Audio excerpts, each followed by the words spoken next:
Buenas noches, bienvenidos a la nave del misterio. Vamos a tener una autopsia a un dragón. Lo han visto vivo de nuevo, con una resurrección digital. Pero científicamente vamos a ir al fondo. ¿Pudo haber algún animal de este tipo que generó este mito tan universal, tan transversal, tan permanente en el tiempo? Vamos con otras imágenes de impacto que les pueden sorprender, véanlas. Son las marcas del último reducto del canibalismo en el mundo, Papúa Nueva Guinea. Esto parecía otro mito como el del dragón, ¿no? Ocurrió en cierto momento. Personas atrapadas que van a ser devoradas. Estos son las momias, además ritualizadas, convencidos los habitantes de cierta tribu que hay que despojar el poder de un demonio que se ha apoderado del muerto, ahumándolas y comiéndolas. Pero ¿por qué es noticia todo esto? Bueno, lo va a contar Carmen. Buenas noches. Buenas noches, Iker. Y es que ha habido una pareja, ha dado la vuelta al mundo por lo populares que eran, sobre todo uno de sus componentes. En el Reino Unido y en Estados Unidos mucha polémica porque les ha pasado algo. Una extraña aventura que estuvo a punto de terminar de forma dramática y mítica. Pues como bien decía, sí que era una pareja, Matthew Giovanni y Michelle Clemens, dos chicos de 30 años, que se adentran en las selvas de Papúa Nueva Guinea, en la selva de Kokoda específicamente. Normalmente la gente que va a hacer trekking por allí lo hace con guías oficiales. En este caso, ellos decidieron prescindir de esos guías, se adentraron en la selva y casi en el último día de trekking se encuentran con dos individuos, uno que se pone delante y otro detrás. Al parecer van pintados, según dicen ellos, con pinturas de guerra. Llevaban además una lanza y blandía otro un machete. Y en un momento dado ellos se creen que van a ser atracados, con lo cual dicen, bueno, quedaros con todo, que no pasa nada y nosotros nos vamos.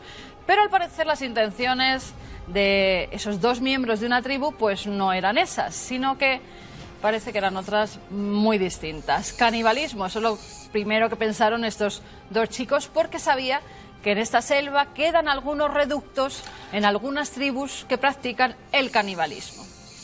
Lo que hacen con el chico es desnudarle, ponen la camiseta por encima de sus ojos y lo atan a un árbol, mientras a la chica también la desnudan y, según su versión, es violada. En un momento dado, cuando están viendo sus pertenencias, el chico logra escaparse, desasirse de ese árbol, coge a la chica y desnudos, sin zapatos, se van corriendo por la selva 15 kilómetros hasta que llegan a Puerto Moresby. Allí son atendidos tanto médicamente como, al parecer, por la policía, que es la que primero recoge lo que les ha pasado. Y es que se habían adentrado en una selva donde hay algunas tribus, como la Anga, que practican el canibalismo en cierta forma ritual. Estas momias que veíamos al principio son de sus antepasados, son de sus seres queridos. Ellos no pretenden comerse simplemente por alimentarse a sus padres, a sus hermanos, a sus ancestros, sino que lo que hacen es que cuando algún miembro importante de la tribu, sea un chamán, sea el jefe de la tribu, fallece, lo meten en una cabaña, que es la cabaña de ahumado. Ahí tiene que permanecer 30 días. ¿Qué consiguen con ello? Pues que la putrefacción no se lleve a cabo. El fuego lo que hace es purificar y además detiene que los gusanos empiecen a comerse la carne. Muchas veces sacan el corazón y el hígado de ese guerrero, de ese jefe, y eso al parecer en otras épocas, dicen que ahora ya no, lo ingerían para cobrar la fuerza de ese jefe. Poco a poco, con ese fuego, las grasas de la persona van cayendo, son recogidas, porque también las utilizan como ungüentos. Son mágicas, ayudan a sus hijos, a sus nietos. Sobre todo decían que se les daban en las piernas, en las rodillas, en las articulaciones. Inmediatamente al mes de estar durante ese tiempo pues siendo ahumados, preparan en forma de, como si fueran niños pequeños, como si estuvieran dentro del vientre materno. Es un regreso o un viaje, dicen algunos, a la otra vida, ¿no? Exacto. Los ponen en posición fetal, los ponen en una especie de tronos, sillas de juncos, y después con las plantas que hay alrededor los untan de algo como cobrizo.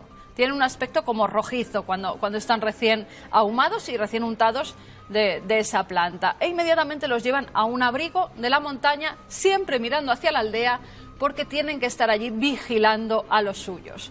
¿Por qué es importante que estén momificados? Porque tienen que ver la cara de los ancestros para que éste los guíe en el mundo de los espíritus. Hay muchos espíritus malignos que se adentran en la selva, algunos demoníacos, y casi siempre suelen venir en forma de extranjeros.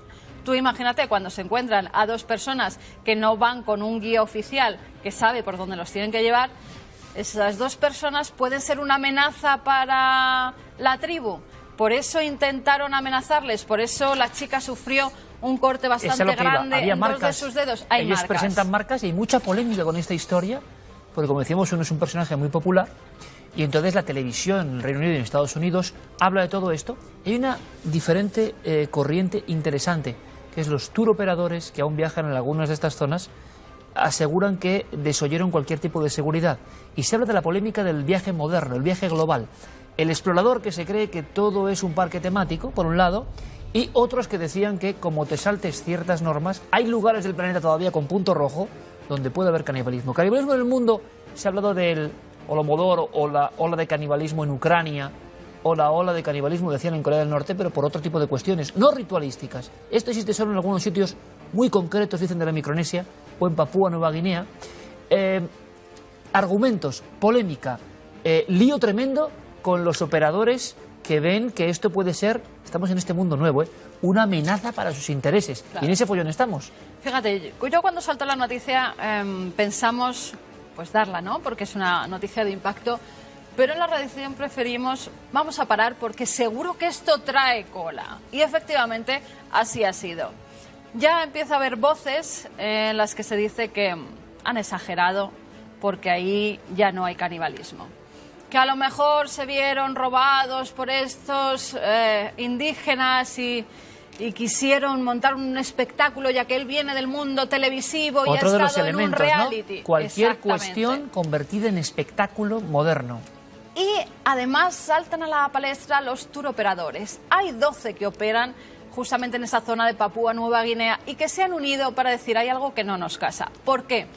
Porque les dijeron, oye, vosotros en esta selva, para hacer este trekking, tenéis que contar con tour operadores. Y ellos dijeron, pues no, porque es muy caro y nosotros, como este es un lugar libre, pues podemos acceder por la selva por donde nosotros queramos. Les advirtieron en varias ocasiones, es más, no les dieron permiso para hacer el trekking. Ellos dijeron que bueno, que contratarían a un tour operador, pero al tercer día, al parecer, no le quisieron pagar el dinero que habían convenido y entonces durante los 2 primeros días tuvieron un tour operador y al tercero ya se quedaron completamente solos en la selva. Y entonces es esa la polémica que hay. Es más, se va a hacer de menos a esas pequeñas tribus a las que se sigue apuntando de os coméis a vuestros semejantes, y hay toda una polémica en la que también está metida la policía, porque no es cosa de risa. Hay 2 personas que fueron detenidas y que se enfrentan a pena de muerte. En el año 2012, 20 personas tuvieron una condena a pena de muerte por haber matado y haberse comido a 7 brujos, que ellos creían que eran brujos. E hicieron toda serie de ungüentos con, es muy desagradable, pero bueno, con sus órganos internos y con algunos externos, porque creían que el poder de esos brujos, ingiriendo precisamente el corazón, el hígado, algunos otros órganos, pues les iba a dar esa fuerza que ellos pretendían. Y esas personas fueron condenadas a muerte. Ahora hay 2 chicos detenidos como presuntos autores del asalto y violación de esta mujer.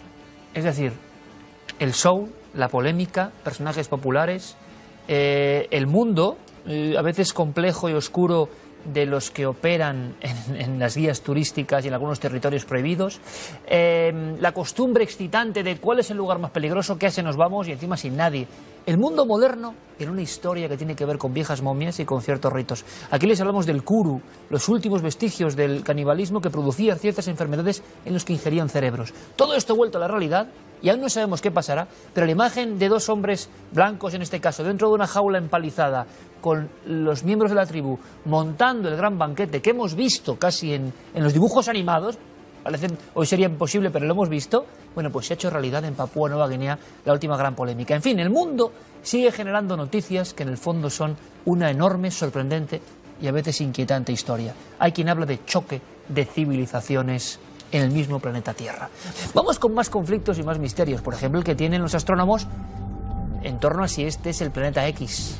Planeta 9 es ya, pero Nibiru, los Anunnaki, ojo, porque todos los seguidores de esa creencia en que fuimos creados por extraterrestres del planeta Nibiru, ahora tienen un argumento, dicen.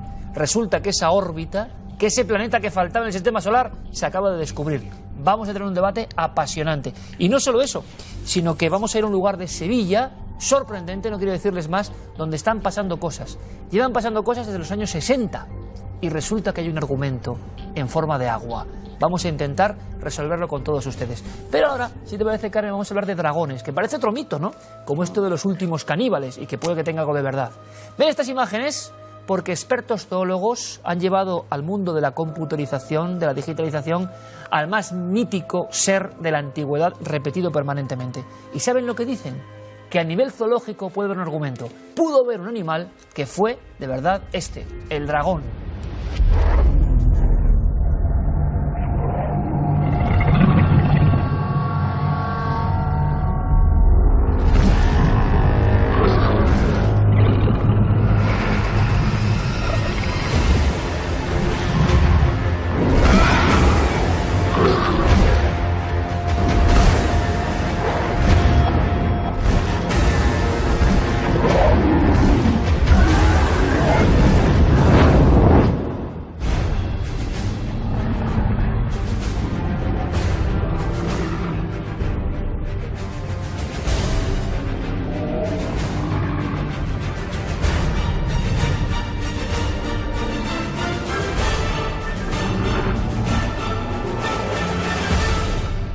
Ha estado ahí desde siempre, en los cuentos de la infancia, grabado en rústicas piedras, hoy rodeado de píxeles en creaciones en 3 dimensiones o en videojuegos. Nunca nos ha abandonado del todo.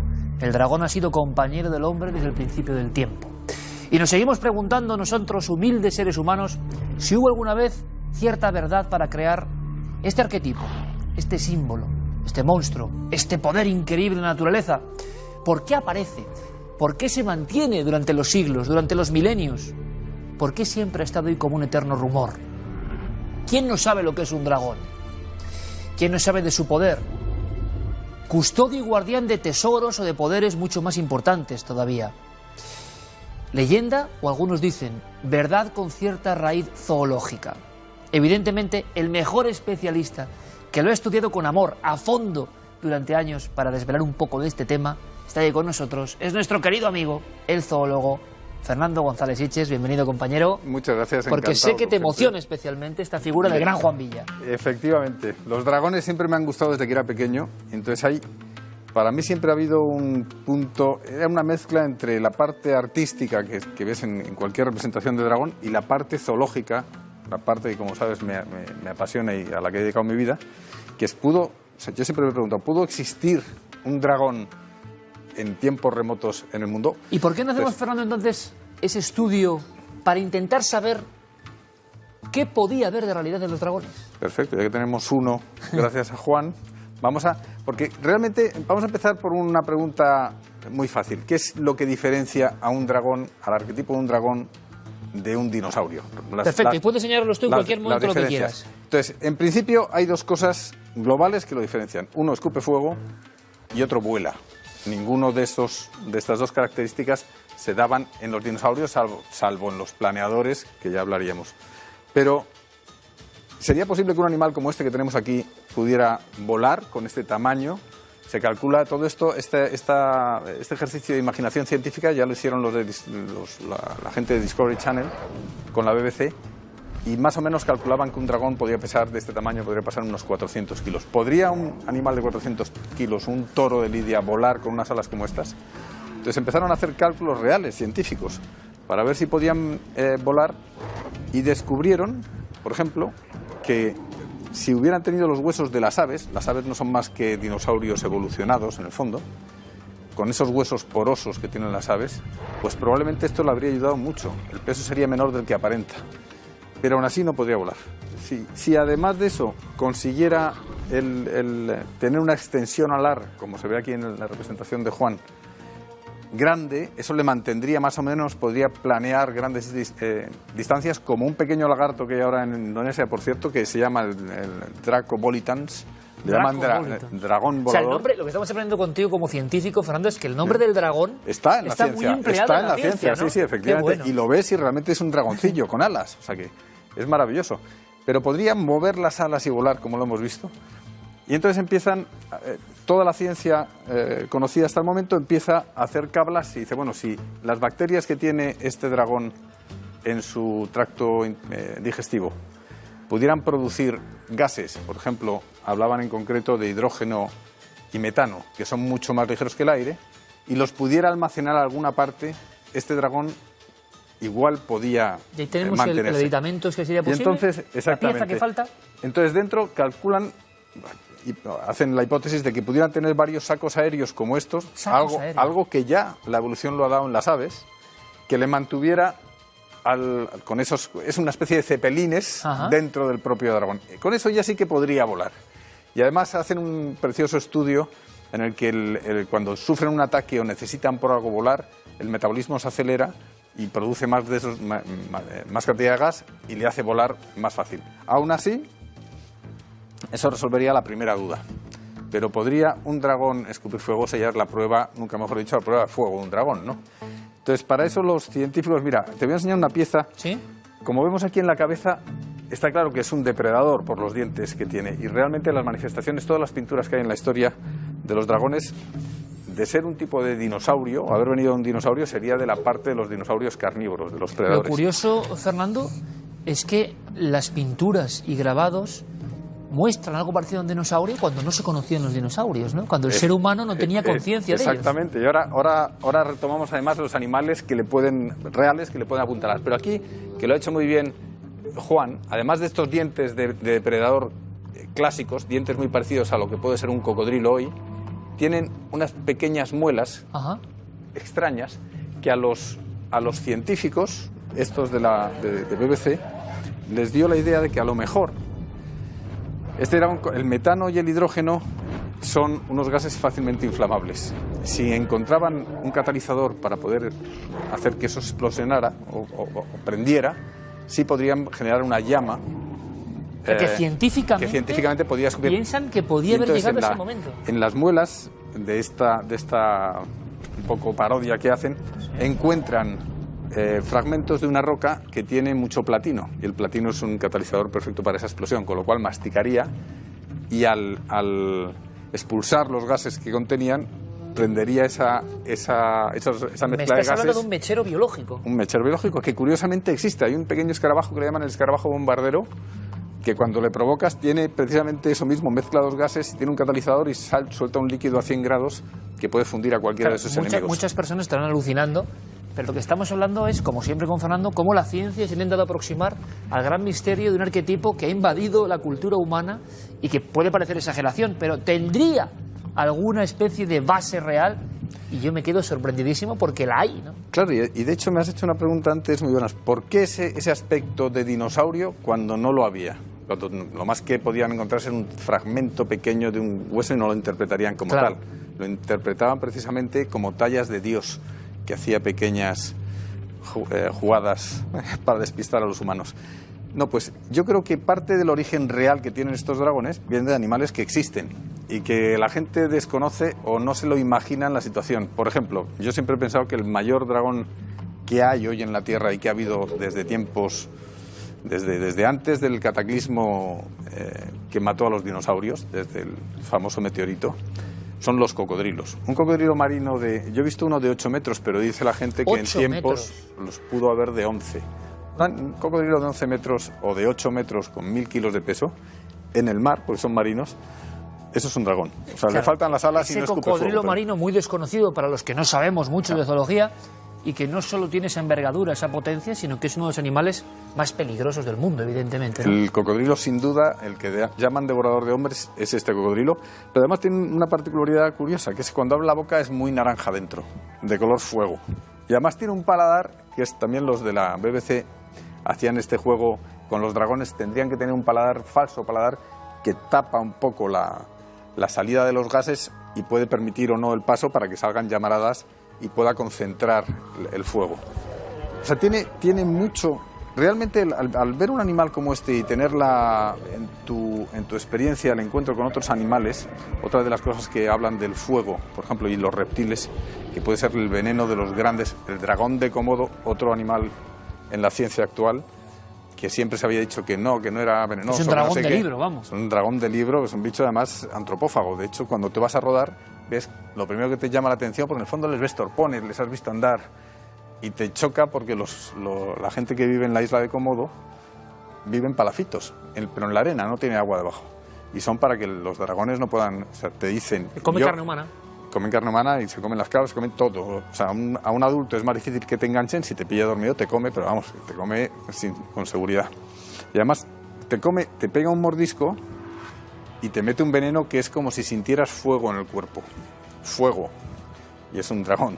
Ya tienes otro dragón real. Y tendrías otro elemento en esta autopsia a un dragón. Exacto. De sospecha, ¿no? Había un tipo de heridas que era tal el escozor, el dolor insoportable, claro, que a lo mejor surgió la leyenda, el mito de un animal que inyectaba fuego, ¿no? Que te metía el fuego en el cuerpo. Y otra de las cosas que me gusta mucho que ha hecho Juan es que lo ha puesto con unas escamas que deberían de ser escamas ignífugas, porque me imagino que entre machos dragones, si hubieran existido, se pelearían y utilizarían el fuego.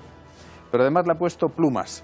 Esto a mí me encanta porque es una demostración de que por mucho que la ciencia se cierre a algo, los dinosaurios, que siempre los habían representado con las colas por el suelo y con escamitas, ya se ha visto desde hace unos años que en el paso evolutivo hacia las aves y hacia otros dinosaurios tenían plumas. Incluso se empieza a sospechar que los dinosaurios rex tenían plumas en algunas partes del cuerpo.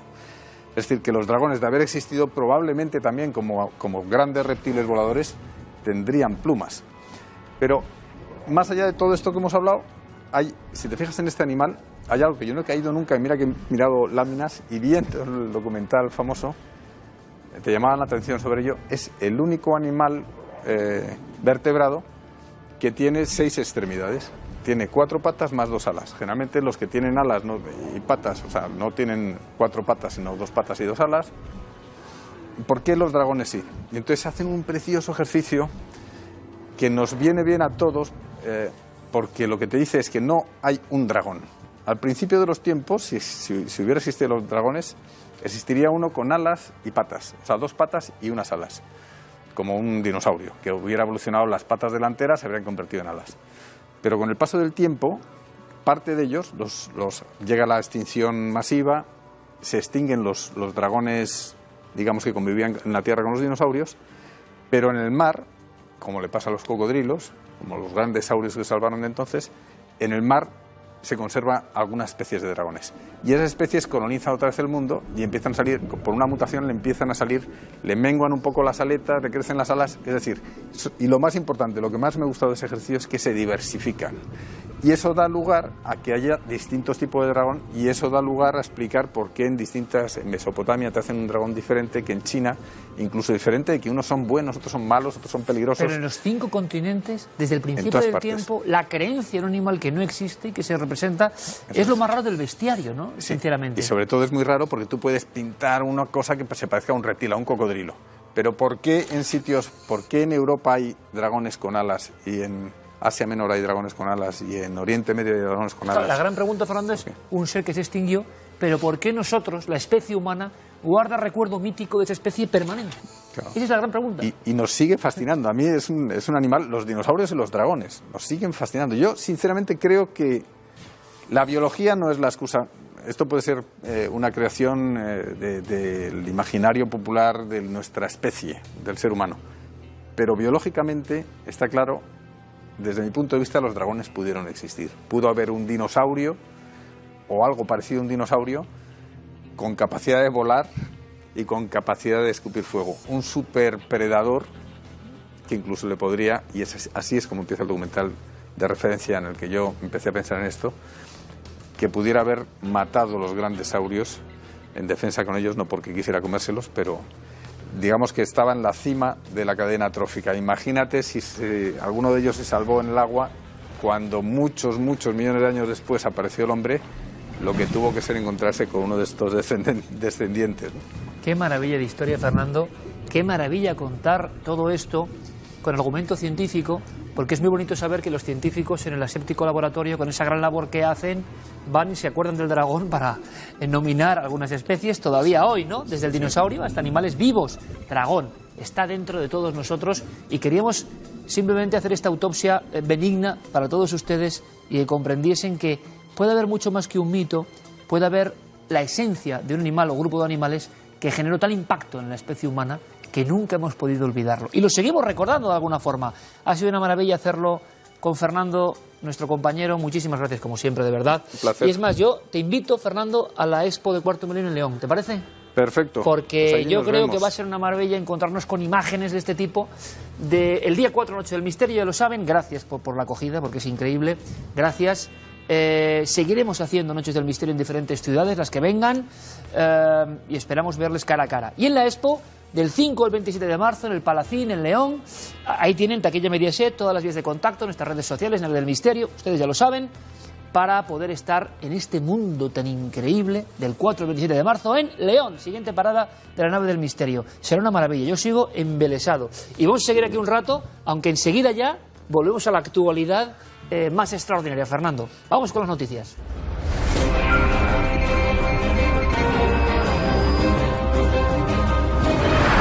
Comenzamos el repaso semanal de la información más misteriosa en Holanda, donde la policía ha decidido entrenar águilas para eliminar los drones que puedan poner en peligro la seguridad pública. Al parecer, cada día se encuentran con estos aparatos en los alrededores de los aeropuertos, sobre eventos públicos e incluso grabando edificios oficiales, por lo que han decidido tomar medidas para acabar con el problema. La policía ha estudiado diferentes soluciones, como lanzar redes, piratear los sistemas de los drones para conseguir controlarlos o cazarlos con aves de presa. Para ello, los animales tienen que ser entrenados para reconocer a estos como presas. A cambio, son recompensados con una pieza de carne después de cada ataque exitoso. Y viajamos hasta Jordania, donde se han descubierto prácticas funerarias insólitas en una comunidad neolítica de hace 9.000 años. El equipo de arqueólogos de la Universidad de Copenhague, que se encontraba excavando cerca de Petra, halló 10 tumbas colectivas que contenían más de 70 esqueletos, incluyendo bebés, adolescentes y adultos. También se han encontrado restos óseos de animales como ovejas, cabras, zorros y jabalíes, que podrían ser los despojos de un banquete. Lo que resulta extraño y desconcertante es la forma en que esta comunidad trató a sus muertos. Una vez descompuestos los cuerpos, desarticularon los huesos, los agruparon por categorías y los enterraron por separado. Todas las tumbas menos una estaban en lo que en un principio fue una vivienda circular y posteriormente se convirtió en un recinto funerario donde flotaba el recuerdo de los antepasados. Las nuevas tecnologías no paran de darnos sorpresas. Ahora un equipo de científicos franceses ha creado una réplica en 3D del cerebro humano con todos sus pliegues y cavidades, lo que contribuirá al estudio de los trastornos de este órgano y su funcionamiento interno.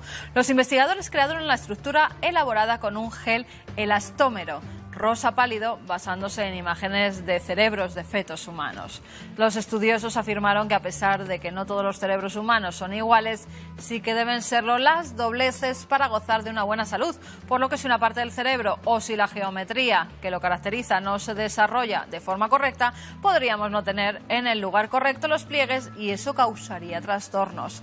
El proceso por el que se originan los pliegues en el cerebro se conoce como girificación y empieza durante la 20ª semana de gestación y se completa al año y medio de nacer. Durante este periodo de tiempo la corteza cerebral se almacena en pequeñas cavidades con el objetivo de reducir la longitud de las conexiones neuronales. Y fíjense en estas imágenes de Fukushima tomadas 5 años después del desastre nuclear. Una ola gigantesca inundó el dique de la central de Fukushima, provocando fallos en los equipos y permitiendo que los materiales radiactivos se escaparan, por lo que miles de personas tuvieron que ser evacuadas. Los residentes todavía no han podido regresar, pero estas imágenes dan una visión de cómo se tuvo que ir, dejando todo abandonado tal y como estaba. Centros comerciales con estantes llenos, una sala de juegos que se encuentra intacta, mesas de restaurante con la comida encima de la mesa, bicicletas y coches abandonados, objetos que, como en Chernóbil, siguen siendo radioactivos. Acabamos en Roma, donde durante unos días se ha venerado el cuerpo del padre Pío de Pietrelcina. Los restos del fraile capuchino y las reliquias de Leopoldo Mandi, otro santo, salieron desde el santuario de San Giovanni Rotondo hacia la Basílica de San Pedro en un furgón especial y con fuertes medidas de seguridad. El dispositivo de traslado de las reliquias incluye un transporte en una urna especial que a su vez va protegida con una caja de vidrio de plexiglas, con la que se pretende evitar que sufra daños. Durante varios días los fieles han podido ver el cuerpo incorrupto del estigmatizado más famoso de la historia reciente, que después viajará a Pietrelcina para permanecer allí varias jornadas. Con ello, muchos han asegurado que la profecía que emitió en 1968, en la que decía que volvería a su ciudad natal algunos años después de su muerte, ahora se ha cumplido.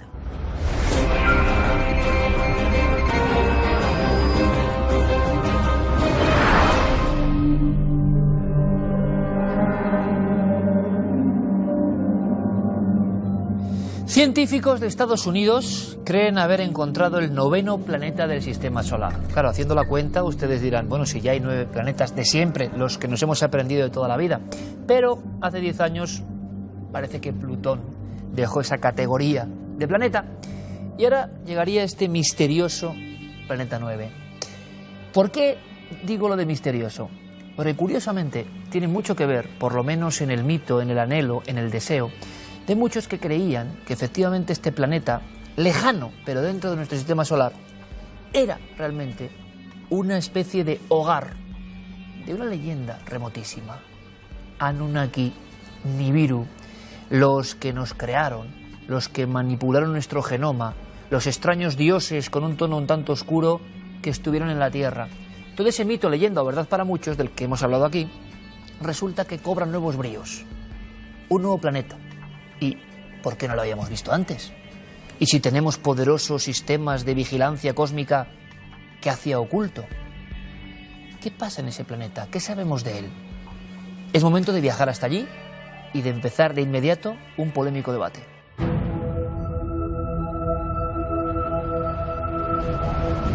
Los astrónomos del siglo XVIII estaban convencidos de que debía existir un planeta aún por descubrir en el gigantesco espacio entre Marte y Júpiter.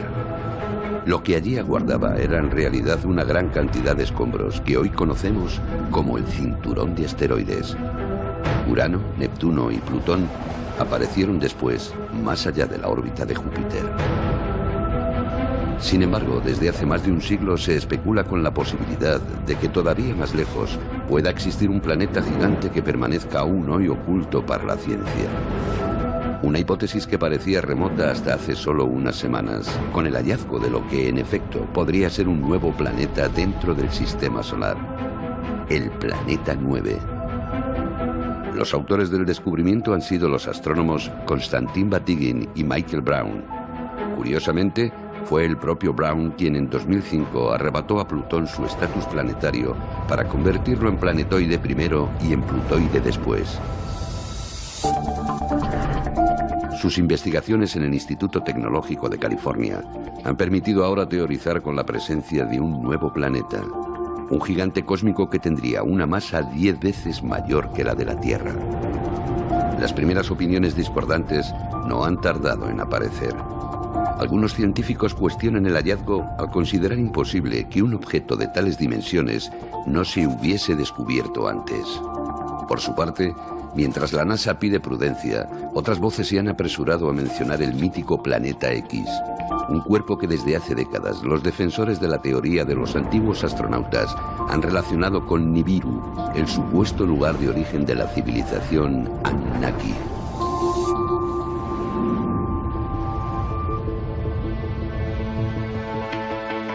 Poco se sabe hasta ahora de este nuevo planeta que ni siquiera ha podido ser avistado.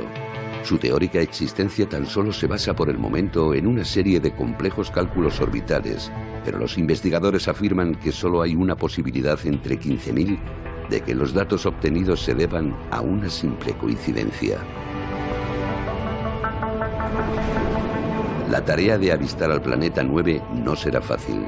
El nuevo cuerpo sería tenue, recibiría poca luz del sol y estaría situado en uno de los peores lugares para buscar algo. La zona más oscura y lejana de nuestro sistema solar. A pesar de todo, la caza ha dado comienzo y los astrónomos elevan sus miradas al cosmos, preguntándose si podríamos estar a las puertas de un descubrimiento trascendental.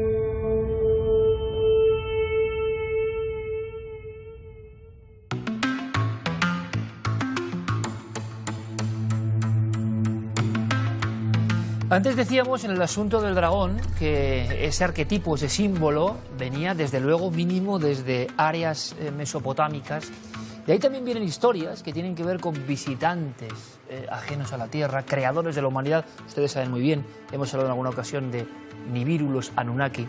Parece un tema clásico y refutado a nivel científico, incluso histórico por algunos, pero como que vuelve de vez en cuando como un Guadiana, ¿no? Y hay noticias de ciencia que lo traen de nuevo a colación.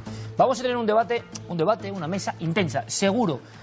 Vamos a ver si logramos desfacer algún entuerto en torno al planeta 9, el planeta X. Enrique de Vicente, maestro, buenas noches. Muy buenas noches. José Manuel Nieves, buenas noches. Buenas noches. Y me vais a permitir que dé el paso a uno de los amigos que se ha incorporado a esta nave. Ya lo vieron hablando de esas esferas, esos meteoros, esos bólidos que realmente han inquietado. Ahora parece, qué curioso todo, ¿no?, que se ha calmado un poco. Rafael Balaguer, compañero astrónomo, conocedor de lo que pasa en el cielo. Bienvenido, buenas noches. Buenas noches, Iker.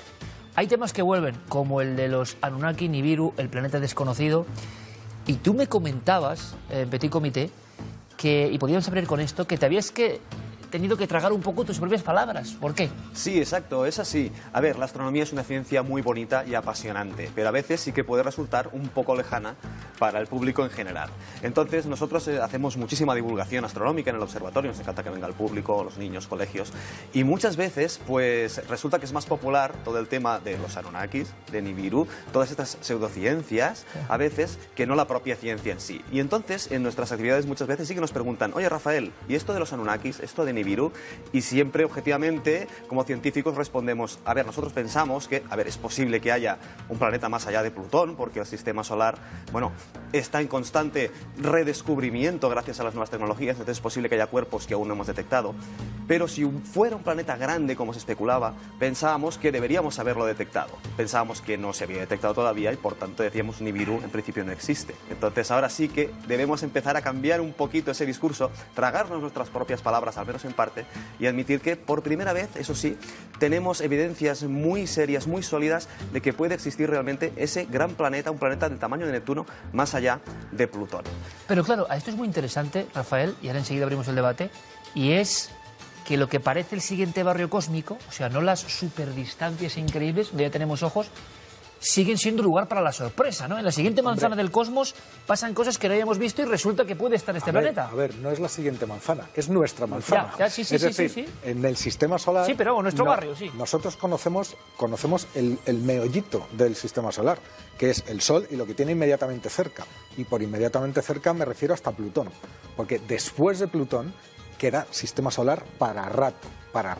Tú fíjate que después está, por ejemplo, está el cinturón de Kuiper, está la nube de Oort, y ya estamos hablando de unas distancias que es difícil medir en kilómetros y se miden en unidades astronómicas. Una unidad astronómica es la distancia que hay entre la Tierra y el Sol, que son 150 millones de kilómetros. El cinturón de Kuiper empieza a unas 30 unidades astronómicas. El planeta del que estamos hablando, ¿sí?, en su punto de mayor aproximación al Sol, estaría a unas 200 unidades astronómicas. O sea, muy lejos. O sea, imagínate, pues decenas de veces más lejos que Plutón. Pero es verdad que el público, sabiendo que tenemos esos telescopios que miran casi a los confines del universo, que estamos buscando casi el inicio de la creación, se le hace raro pensar que algo cercano, entre comillas, pero es que es lo que no decía, haya sido lo que decía visto, antes, ¿no? No es que eso nos haga raro, porque las condiciones, o sea, un planeta no emite brillo, sino luz reflejada. A esa increíble distancia, a esa tremenda distancia del Sol, la luz reflejada de ese planeta es mínima, es decir, es un objeto oscuro, es como buscar una cucaracha de noche en la selva. Es un objeto oscuro, claro. Y oscuro era la historia que relacionaban muchos, maestro Enrique, hay que sacar la colación evidentemente. Es una historia que siempre ha acompañado esa posibilidad de los Anunnaki y que yo no sé tú cómo planteas o si crees que tiene que ver con el redescubrimiento de algo que otros desde tablillas antiquísimas parece que interpretaban con maestros instructores, creadores de la humanidad, bueno, los famosos ya Anunnaki para todo el mundo, ¿no? Claro. Mira, para mí, con toda probabilidad, no solo por algunas tablillas que se han encontrado, sino por otra serie de factores, los sumerios ya sabían que había ese décimo planeta. ¿Que es especulativo? Sí, pero resulta que se siguen produciendo noticias demostrativas, por ejemplo, una muy reciente también, de que los astrónomos babilónicos, que eran los herederos ya degradados para mí de la ciencia sagrada sumeria, utilizaban cálculos geométricos complejos para calcular las posiciones de los astros en el sistema solar. Enrique. Y lo hacían miles de años antes de que se hicieron en Europa. Perfecto, esa astronomía antigua, en tu opinión, ¿cobra más fuerza la teoría de esos visitantes que se han convertido un poco en mito popular? Para mí sí, por una razón muy simple. Para mí sí, y lo voy a exponer muy simple. Porque ya no se trata de discutir sobre si realmente los sumerios conocían eso que llamaban Nibiru, que era el planeta del cruce. O sea, claramente, y cuyo símbolo principal era una cruz.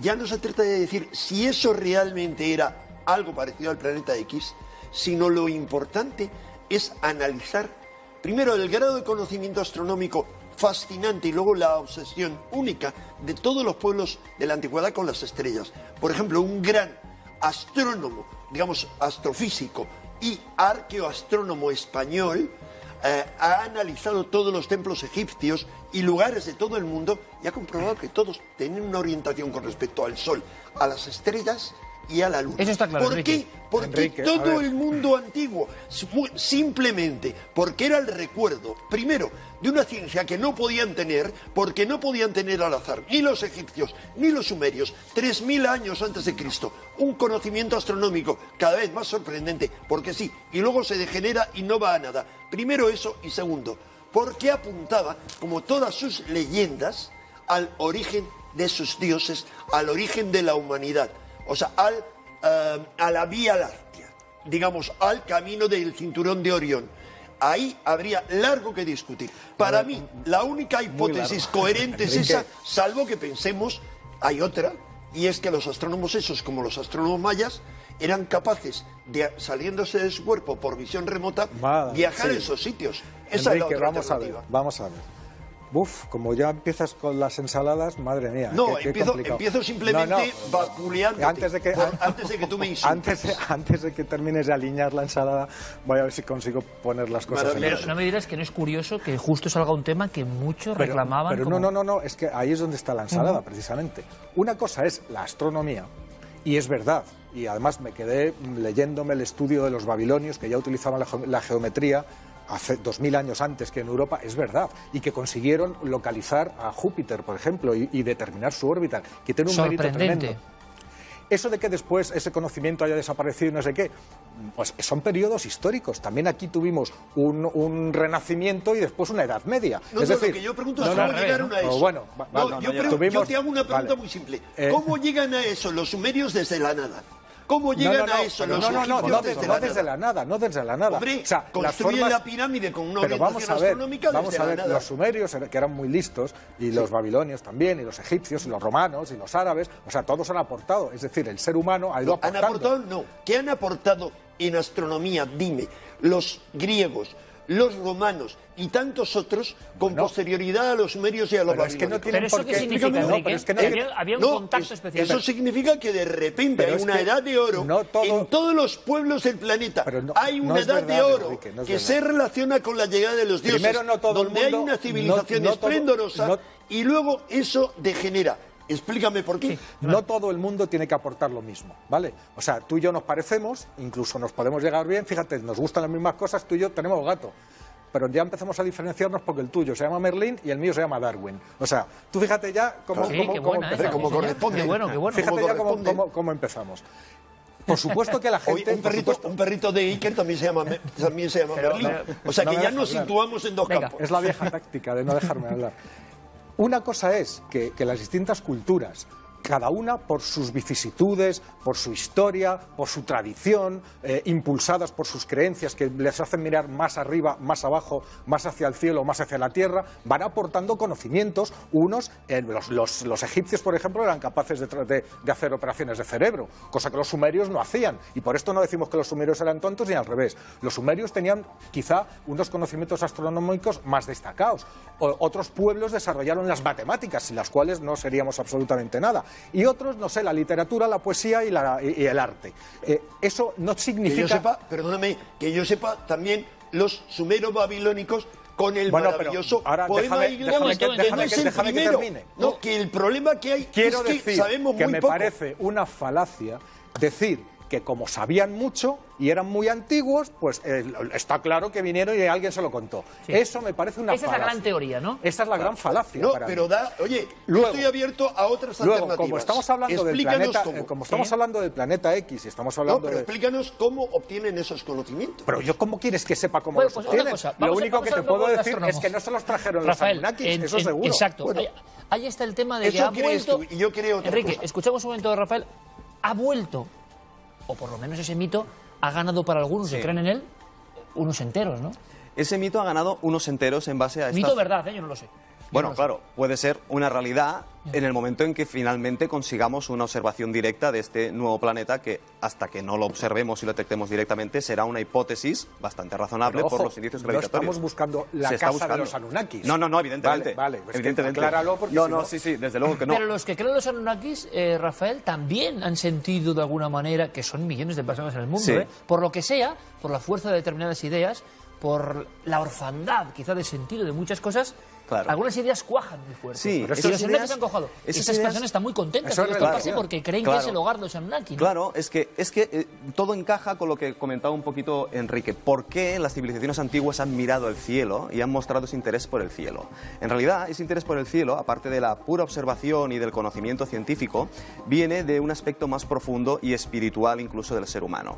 Es decir, es lo que en astronomía y en paleoantropología mencionamos como la estructura tripartita del cosmos. Es decir, nuestra existencia terrenal diaria, nuestros quehaceres cotidianos se dan en nuestro plano de existencia, nuestra vida diaria. Pero el plano espiritual se vuelve más complejo cuando, a través de experiencias que todos podemos experimentar directamente en estados alterados de conciencia, podemos experimentar sensaciones de inmersiones en medios subacuáticos o también intraterrenales que están asociados a experiencias negativas. Ahí nace el mito de la malignidad, los espíritus malignos, inframundo, infierno.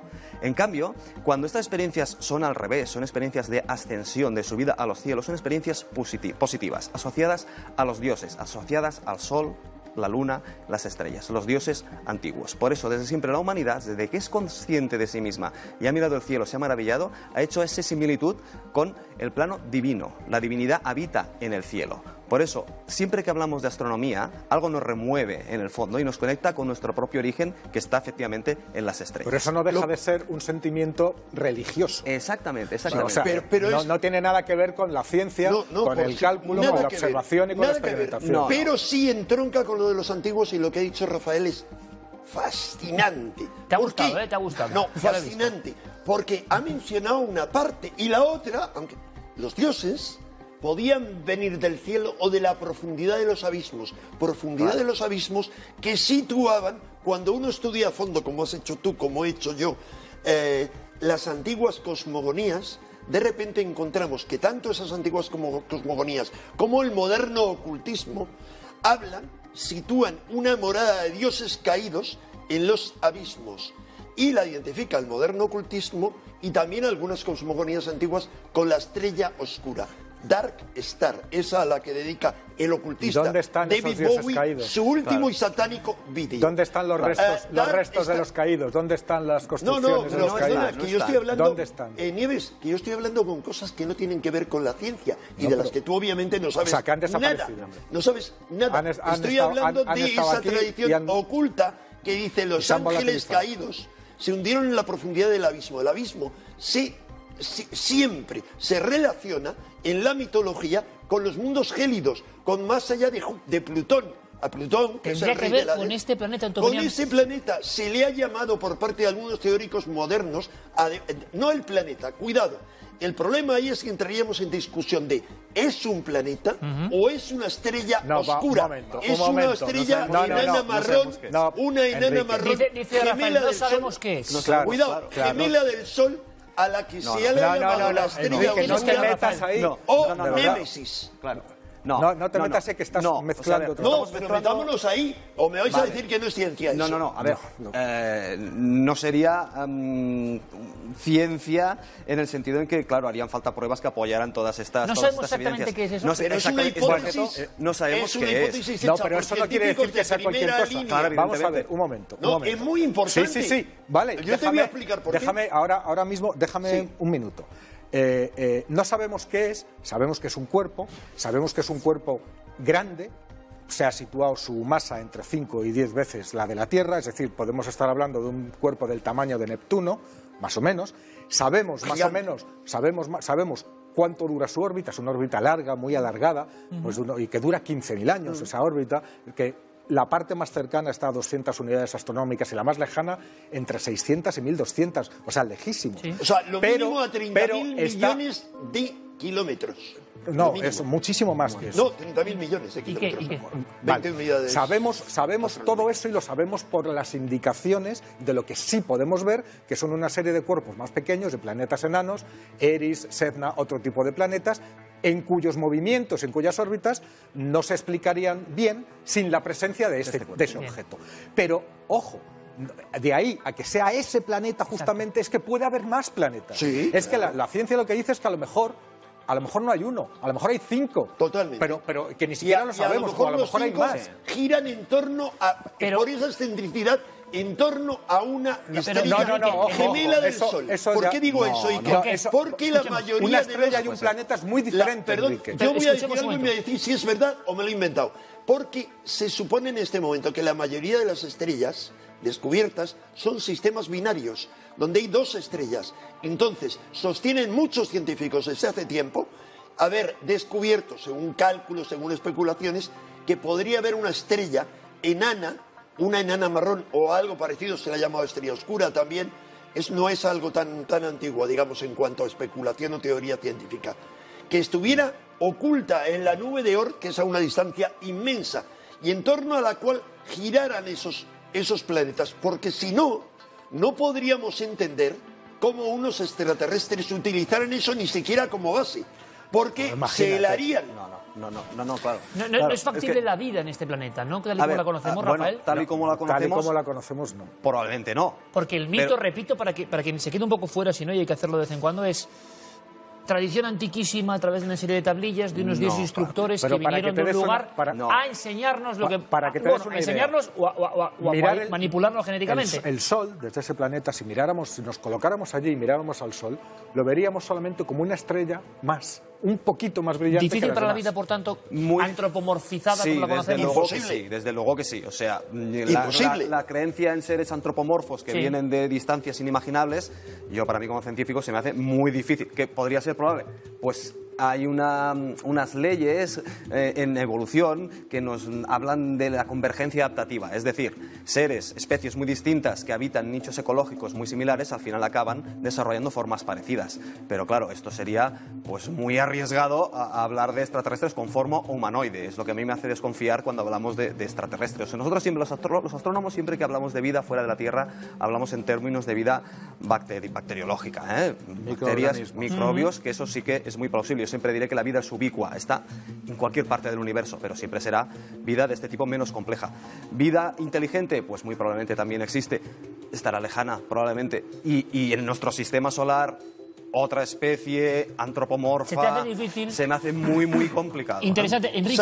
Salvo lo que decía antes, que como han propuesto varios científicos, realmente esos planetas de los que muy bien hablaba Nieves, giren en torno a una estrella gemela del Sol, que no sería un caso anómalo, pero es cierto o no, que se supone que la mayoría de los sistemas solares son binarios. Pero es verdad, más del 50% de las estrellas que conocemos son binarias, pero eso no quiere decir que esta lo sea. Y además, escucha, una cosa es inferir que dado el movimiento orbital de objetos que sí podemos ver, se deduce la presencia de otros objetos grandes, y otra muy diferente, y eso no lo ha dicho nadie, aclarémoslo, que hay otra estrella alrededor de la cual están girando objetos. Perdona, por supuesto que lo han dicho. La hipótesis Némesis, búscalo, lo han propuesto toda una serie de científicos. No hay ningún dato que apoye lo de la segunda estrella. Cálculos, perdona, igual que esto. Disculpa, cálculos. Lo único que es una cosa mucho más herética. Nieves, de la misma manera que tú negabas la existencia de este planeta hace mucho tiempo. No es verdad. Vámonos pero a la no es hemeroteca. verdad. Mírate lo que he escrito desde hace años. Sugieren la existencia de un planeta gigante del sistema solar. Sí. Parece que apuntan en no sé qué. El planeta X, si me dejas que haga un poquito de historia, se lleva más de un siglo buscándolo. Claro. Más de un siglo buscándolo. Pero ha habido muchas veces que se ha creído que se había descubierto evidencias suficientes como para que estuviera allí. Ha habido muchas, incluso algunas de pura charlatanería, y las ha habido. Ha habido otras veces que simplemente eran errores de científicos. ¿Por qué esta vez parece diferente? ¿Por qué? Pues principalmente porque una de las personas que lo ha hecho es Michael Brown. Y es el descubridor de tres Claro, Michael Brown astros, es un astrónomo de pelo en pecho, o sea, no sé cómo decirte. Es el que descubrió a Eris y a Sedna, que son los planetas enanos que, como bien se decía en el reportaje del principio, fueron los que hicieron que se degradara a Júpiter, porque a Plutón, como eran planetas más Por eso pequeños. el 9, que correspondería Claro, a Plutón, el ya 9 corresponde pero a él le gusta de hecho, decir él que fue el que mató a Plutón. De hecho, él tiene un libro que se llama Así maté a Plutón. Claro. Pero, o sea, es un tipo que empezó a hacer este estudio para demostrar que ese planeta no existía. Exacto. Para demostrar que no existía, O sea, porque él lo que ha hecho... también se tragó sus palabras, ¿no? Como decía Rafael. Sí, pero Iba a demostrar que no existía, no y vaya existe. existe. Entonces se dio cuenta de que al final las evidencias disponibles eran... Entonces se lanzó a decirlo, pero él mismo dice, sé que voy a ser víctima de una oleada de escepticismo brutal, porque dirán, otros locos que dicen que han encontrado el planeta X, que hasta ahora han sido locuras, otros locos. Solo que esta vez te meto una batería de cálculos, de simulaciones informáticas, Pero esto de es muy datos. interesante y me gusta que me lo cuentes.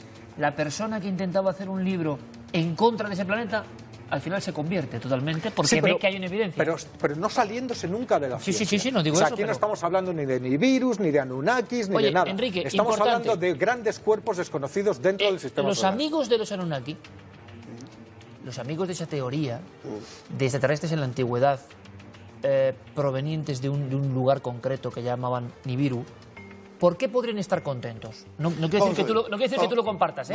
Quiero decir que toda esa gente que está vamos a convencida, ver, es que esto le pondría contento, ¿por qué? globalmente sí, pero voy a explicar por qué. ¿Por qué? Primero, Sitchin bastante mérito tuvo con una serie de planteamientos hipotéticos en el año 76 publicados, pero cometió también graves errores astronómicos. Ahora bien, después de Sitchin han venido todo otro montón de personas que han corregido su teoría en su misma línea. Por ejemplo, Alan Alford, que tú Ajá. tienes algún libro suyo, Los dioses del nuevo milenio, en este libro La solución Fénix y otros, corrigen todo eso en base al análisis de los textos originales sumerios. Lo interesante es, por un lado, que claramente Nibiru hace referencia a un planeta, el planeta del cruce, ¿y por qué podría tener que ver con esto? Es el que se cruza, digamos, su posición orbital con respecto al Sol digamos, a las trayectorias del sistema solar. Segundo, Anunnaki, que es una de las palabras de los dioses, cuidado, son dioses de menor nivel que los Apkalus. Y los Apkalus Son diosecillos. y los Apkalus eran, en 1960 y tantos, Carl Sagan y el grandísimo científico soviético Joseph Shklovsky, que tú lo conoces muy bien, sostenían que podía haber pruebas en textos antiguos de visitas extraterrestres a la Tierra y ponían como mejor ejemplo los Apkalus. Luego Sagan se adaptó, aparte para mí merecer todo, se adaptó más al sistema establecido. Eso era muy fuerte también. Llegó Eric von Däniken, mi amigo Eric von Däniken, que dijo ¿Tiene ahí el muchas libro, burradas Rafael? y que le hizo retirarse. Pero como alguien que tantos cree otros. en esto a nivel popular, a nivel Sí. de la red, ahora está más contento porque ve que, mira, hay una posibilidad de que lo que decían las antiguas tablillas, entre comillas, bien traducidas o no, tenga que ver con esa Hay realidad. una posibilidad. Otra cosa es que yo las tesis de Sitchin no las comparta, pero no es que no las comparta yo, no las compartan otros que las han estudiado con un análisis crítico, todas, pero muchas sí. Y Sitchin ha aportado muchísimo, sobre todo que nos ha abierto la mente. Y me da lo mismo todas las críticas que se puedan hacer. Es que Anunnaki significa los que del cielo vinieron a la tierra. Es que lo importante es que ellos, los Apkalus, otros, tienen las mismas características que seres similares de otras tradiciones como la egipcia, como la antigua hindú, como la china o como la maya, se identifican con determinados astros y constelaciones. Son los dioses civilizadores que bajaron de ahí. Bueno, Pero vamos es que a ver todas una- las culturas humanas han visto lo mismo en prácticamente todas las constelaciones. Es decir, las cosmogonías, que era la explicación más razonable que podían tener en estas épocas, es que explicaban el origen del universo, de la Tierra y de los propios seres humanos en base a mitos. José A Manuel, ver, totalmente de acuerdo. todo el público que va a leer incluso tus noticias con esa esperanza, o buscando Nibiru y demás, ¿tú crees que es una simple esperanza, que no tiene ningún tipo de razón de No, ser? mira, yo- ¿O que estas pequeñas cosas o grandes cosas no están sino mostrando, pongo ahí como agua al diablo, que quizá los antiguos sabían cosas que empezamos ahora a desvelar? Ha habido un bucle de desconocimiento y empezamos ahora a desvelar algunas cosas. Yo no creo que sabían cosas que nosotros a lo mejor que no sabemos qué es lo que sabían exactamente. Y sí es verdad que lo estamos empezando a desvelar, pero eso no significa, ni lo dice en ningún lado, que un mito muy bonito y que se repite en muchísimas culturas lo tomemos al pie de la letra como que han venido del cielo y nos han enseñado. No nos hace falta que venga ningún extraterrestre a enseñarnos. Tenemos nuestro cerebro y los babilonios, los sumerios también tenían su cerebro y lo pusieron a funcionar. El ser humano necesita aprender y necesita conocer. Cuando no consigue explicar algo, le añade el mito, le añade el misterio, le ¿De añade acuerdo, la Enrique? imaginación. Totalmente de Le acuerdo. añade la imaginación y punto, porque si no también podríamos decir, podríamos hacer buena la mitología griega y decir que vino uno que era medio toro y que el otro vino y que era el dios del mar y que está ahí debajo esperándonos. O sea, podemos hacer lo que nos dé la gana, pero vamos a ser serios. Después, lo que hace, la ciencia intenta ir explicando, hay muchos mitos que se han caído simplemente porque la ciencia los ha explicado. Menos mal, Enrique, que tú me lo dijiste una vez y entonces ya por eso ya me quedo súper tranquilo, que tenemos una flota interestelar secreta, los norteamericanos, que nos están defendiendo de todo eso. Menos Oye, mal. ¿te has dado cuenta, Menos mal. ¿te has porque dado es que- cuenta cómo desvía la pelota? No, es que me quedo mucho más ¿Cómo la tranquilo. desvía? Vamos, o sea, Yo es también que he fuera visto- de juego. yo también he visto fuera Men in de Black. juego, Nieve, volvamos al campo de juego. Y en el campo de juego lo importante es que en esa creencia de choque, de catástrofe, es una idea asociada a multitud de profecías que hablan de un astro, pero profecías como la de los Hopis, que hablan del astro rojo, ¿qué fundamento podría haber? Ninguno en cuanto a la distancia que nos separa de ese planeta o estrella. Pero cuidado, si ese planeta o estrella oscura, la Dark Star, si eso está en la zona esa y puede producir unas perturbaciones enormes en la llamada nube de Oort, que se supone que es como un cementerio de millones de cometas, la teoría que han sostenido muchos científicos, entre otros el premio Nobel Luis Álvarez y su hijo Walter Nemesis, de que habría destrucciones periódicas de origen cósmico, podría deberse a que hay un momento en el que probablemente, como ocurre ahora, porque el sistema solar y toda su zona suburbana, que es inmensa, entra en una zona cósmica de altas perturbaciones, hay las oscilaciones gravitatorias provocadas por ese planeta o esa estrella oscura podrían provocar una cantidad mucho mayor de cometas y de asteroides a- como lo asiente, que están Rafael, poniendo ahora asiente. hacia la Tierra. Sí, asiento, claro, Ese es el peligro. Te vas a sorprender, Iker, Asiente, pero- asiente. Asiento totalmente porque, claro, es que ya lo hemos visto. O sea, en el año 94, por ejemplo, hubo un cometa, el Shoemaker-Levy 9, que Impactó se con zambulló en las profundidades del sistema solar, se fragmentó en 24 fragmentos y cayeron todos, uno detrás de otro, contra Júpiter, que con su gran atracción gravitatoria los atrajo hacia sí y de alguna manera hizo de escudo. Pero claro, Júpiter, Saturno, O sea, no los es que grandes este planetas... planeta, como está diciendo la prensa, tenga rumbo de colisión contra el Este nuestro, no va ni a mucho tener- menos. este no va a Lo tener- dejamos exactamente. claro porque es que No, no, hay que no, leer no, lo que se lee. hay Hay gente que que leer sí lo está que se lee. preocupada. No, este no nos va a Oye, colisionar. Perdona, lo que no puede ser, no puede ser, Claro. y además es imposible, Pero es como que, decía el famoso torero. exacto, pero es que hay que ver lo que se lee en periódicos de nivel nacional, ¿eh? Bueno, que ahí meten de todo. Sí, sí. Lo dejamos claro, digo simplemente porque hay toda una serie de preguntas a este planeta si tenía rumbo de colisión con no, nosotros. no, no, desde Lo luego que que sí no. vemos es esa otra posibilidad. Puedo Eso hacer Pero, una pero pequeña... palpable y clara. Enrique, te vas a sorprender porque por una vez yo creo que debes saber, te voy a dar la razón. O sea, Sí, sí, impresionante. un evento. No, no, te tenía que ser con Nibiru, ¿no? Vale, Por decirlo de alguna apúntate la fecha y todo. Es que cada te vez voy a es dar más la grande, razón porque Nieves. lo que pasa es que a mí lo único que me incomoda es la instrumentalización que haces de esa verdad que acabas de decir, ¿vale? Entonces, es verdad que los ciclos de la naturaleza son muy grandes. Por ejemplo, todo el sistema solar da una vuelta completa a la galaxia cada 200.000 años, me parece que es, ¿no? Bueno, pues en 200.000 años que no los tenemos, no sabemos por qué sitios pasamos. Es verdad que podemos pasar en nuestra trayectoria por lugares que sean más hostiles y que nos traigan catástrofes cíclicas. Es verdad que puede haber objetos que cíclicamente, una vez, fíjate que va cada 15.000 años, pues hace 15.000 años, la última vez que estuvo cerca, ¿dónde estaba la humanidad? Estábamos en las cavernas, sí, prácticamente, directamente. Puede pasar, puede. Lo que pasa es que no tenemos datos concretos como para decir que puede pasar, sí, que está pasando. Es una teoría, entre otras, que habrá que ir demostrando y que habrá que ir viendo. Sí que es cierto que cada vez vemos más impactos en distintos cuerpos del sistema solar, entonces mi duda es doble, ¿no? O sea, realmente se está produciendo ese incremento que comenta Enrique, porque podría ser, pero puede ser lo contrario, es que sencillamente tenemos cada vez una batería más amplia de telescopios, de instrumentos de detección y somos capaces de detectar más y más fenómenos. Bueno, buscamos las llaves fuera de la luz de la farola. No vamos a enturbiar este curioso reencuentro con un tema, tenía que ser con Nibiru y toda esta historia, este reencuentro en el cual José Manuel Nieves ha dicho que Enrique tenía razón. Creo que es un momento bastante histórico. Yo tengo algo muy importante que decir con respecto a él, muy importante. Vamos a dejarlo, pero muy breve. 10 segundos. Perfecto. Resulta que la revista Science ha dicho, y esto se refiere a Nieves, que encontrar ese planeta X con telescopio sería como buscar una aguja en un pajar mirando a través de una pajita de bebida. Y yo lo que quiero es felicitar a mi amigo Nieves por abrir su mente a este abismo de locura nuestro, aunque sea a través de una pajita de bebida. Bueno, lo dejamos ahí, ha sido un placer hablar con vosotros. Seguiremos muy atentos las evoluciones de ese planeta 9, planeta X, misterioso nuevo planeta. Es maravillosa la historia del descubridor que iba en contra de la historia y que, quizá por ir en contra, se metió con tanta fe que acabó converso, ¿no? Interesantísimo siempre. A los tres, muchísimas gracias, de verdad. Gracias, es un placer aprender con vosotros, debatir y sobre todo escucharos y que el público os escuche. Y, repito, algunas cosas que parecen imposibles, que sabemos que lo son, pero que se repiten en las principales cabeceras, ¿no?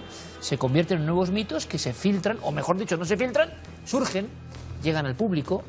Una de las preguntas era, oye, ¿este planeta es el que va a impactar contra la Tierra? Una pregunta permanente, ¿eh?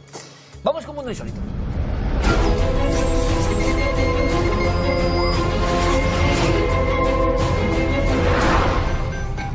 Recordarán hace algunas temporadas que tuvimos varios casos de vigilabebés en los que salían cosas extrañas. Bueno, pues en Victoria, en Australia, ha vuelto a ocurrir. Una madre está mirando el visor de su niña pequeña que está plácidamente durmiendo y se da cuenta de que hay algo, como una especie de nebulosa que se acerca a ella. Comienza a grabar con su teléfono móvil y parece en ciertos momentos incluso como que tiene una nariz, unos ojos, que va mirando, se va dando una vuelta.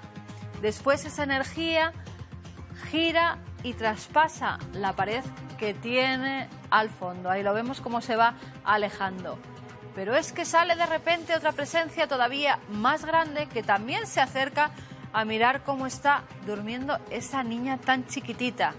Claro, la madre en un momento dado se asusta y va a la habitación por si su hija pues está sufriendo algún tipo, no sé, de un ahogo, una tos, cualquier cosa que pudiera ponerla en peligro. Se da cuenta de que no hay nada, que simplemente la niña está durmiendo y esas energías que parecen pulular alrededor suyo, pues en cierta forma la están protegiendo. Ahora, eso sí, la madre estaba bastante inquieta y decidió coger a su bebé y dormir con ella esa noche. Y nos vamos a otro lugar, en este caso a la India. Esto que están viendo es un poco desagradable, pero ha ocurrido así. Una niña de 10 años empieza a sentir ciertas molestias en el oído. Va al otorrino y cuando esto se da cuenta, hay un bichillo. Un bichillo no, había 1000 hormigas dentro del oído de esta niña. 1000 han sacado. Y creen que puede haber más. Porque al parecer se pudo meter una hormiga reina, criar, y todas se fueron reproduciendo ahí. Lo raro es que la niña no escuchaba nada. Oímos ese, ¿verdad?, de los insectos. Bueno, pues la niña no oía nada. Eso sí, los padres les extrañaba que hubiera continuamente hormigas alrededor de la pequeña. Ahí está, 1000 hormigas en un oído. Y acabamos con una momia en Turquía. Haciendo unas obras en una tienda, un hombre se encuentra con este bicho. Que no saben qué es, lo llamo bicho porque no saben lo que es. Han dicho que sí puede ser un gato prehistórico, que esos colmillos no son de hoy en día. Otros dicen que sí, que son colmillos de un gato normal y que por el efecto de retracción de la piel que se seca, pues se han quedado más al descubierto.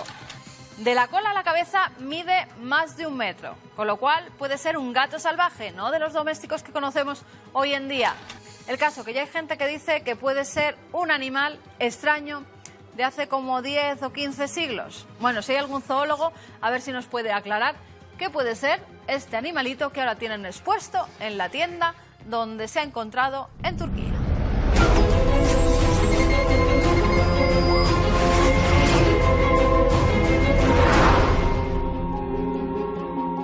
Vamos a marcharnos a un sitio especial donde ocurren cosas especiales y sobrecogedoras. Se encuentra en la provincia de Sevilla, pero vamos a alternar la forma. Se lo voy a contar ahora porque antes quiero recordarles que seguimos en León, la Expo de Cuarto Milenio. Muchísimas gracias por el cariño, por el afecto, por la acogida, por lo que nos encontramos en cada rincón de nuestro país. De verdad que es un privilegio y un honor hacer esto para todos ustedes. La mirada de la gente, de los niños, de los que son niños de corazón, en fin, ustedes ya lo saben, de esta especie de gran carromato, entre comillas, ¿no?, de fantasía y entusiasmo que es la Expo de Cuarto Milenio. ¿Qué me dicen? Que prontísimo ya estará en Sevilla. Y como comprenderán ustedes, ir a Sevilla, eso es ya cosa muy seria. Un lugar que siempre nos ha recibido con un afecto muy especial. Nuestra primera salida en la radio fue en Sevilla. No podemos olvidar la acogida siempre allí. Y dentro de poco, por favor, tienen todas las vías de contacto, Taquilla Mediaset, nuestras redes sociales, Nave del Misterio. Infórmense rápidamente, digo yo, porque la acogida siempre es fabulosa. En Sevilla, Expo de Cuarto Milenio y, por supuesto, habrá Noches del Misterio. José Luis Hermida, amigo, buenas noches. Hola, buenas noches. Uno de los grandes investigadores de Sevilla. Te espero en la Expo, no me puedes fallar. No te voy a fallar, allí estaremos. Vamos a además disfrutarlo. estoy seguro que no te vas a arrepentir de llevarla a Sevilla. Eso desde luego que no. Tenlo por seguro. Y tendrás un sitio de honor por tantas investigaciones, tantas historias. Y vamos a hacer una cosa. Bueno, antes de eso, en este mismo momento, en este mismo instante, José Luis, haciendo un nexo con el tema que vamos a ver. Lugares que parece que por algún motivo, y eso nos vas a contar tú ahora después de ver algunos casos, concentran el sufrimiento, vamos a llamarlo así, el sufrimiento, el dolor. Es el gran clásico de estos misterios, pero hay sitios que parecen marcados. Bueno, pues en estos mismos instantes, a esta hora, un destacamento de Cuarto Milenio, un equipo de enviados especiales, comandado por Carlos Largo y Javier Pérez Campos, se encuentra en un sitio que tiene cierta similitud, cierto paralelismo con este canal de los presos que vamos a presentar a todos ustedes. Es un monte en Japón y el bosque que lo circunda, que se ha convertido en un mito moderno, pero hay una realidad. Es el bosque de los suicidios, Agikuara. Se habla de unos últimos años con ritualística muy extraña, muy oscura, por desgracia. Mucho sufrimiento, personas que va a poner su final a ese sitio y que además parece que todo eso genera una serie de energías más o menos densas que se transforman en apariciones, en fenómenos extraños. Por vez primera en la televisión en nuestro país, un equipo está allí grabando. Y yo espero que la semana que viene podamos tener ya el resultado. Vamos a ver qué ocurre, están trabajando ahora mismo para que ustedes visiten con nosotros ese sitio y lo comprendan. Vamos a hacer un poco lo mismo, José Luis. Vamos a conocer lo que las personas en Sevilla, en la Valencia, cuentan que han visto en este sitio. Sin saber nada más, tú luego nos vas a dar las claves para descifrar parte de este misterio. ¿Te parece? Me parece estupendo. Venga, vamos allá.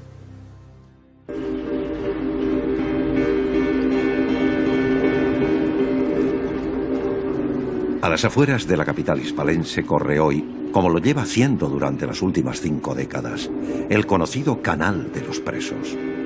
Su terrorífica historia es la semilla que ha alimentado algunos de los miedos de la zona. Miedos en forma de figuras y espectros que estremecen a los vecinos y viajeros que se atreven a caminar junto a sus aguas.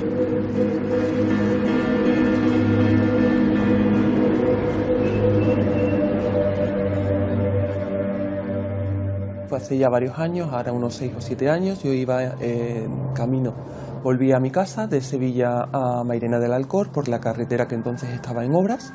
Estaba ya anocheciendo con mi hija en el asiento de atrás, cuando vi 2 seres en el arcén derecho que venían hacia mí, pero me dio la sensación de que no andaban, sino de que se deslizaban como a ras del suelo.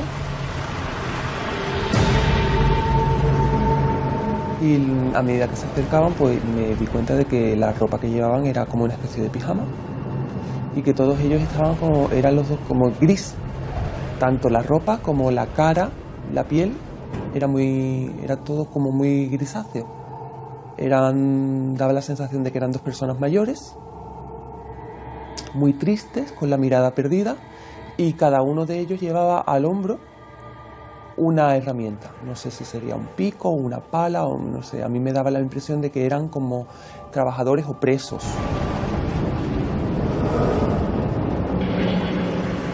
Y cuando ya llegaron hacia donde yo estaba con el coche, al volver la vista atrás, es que de repente ya no estaban, es que habían desaparecido.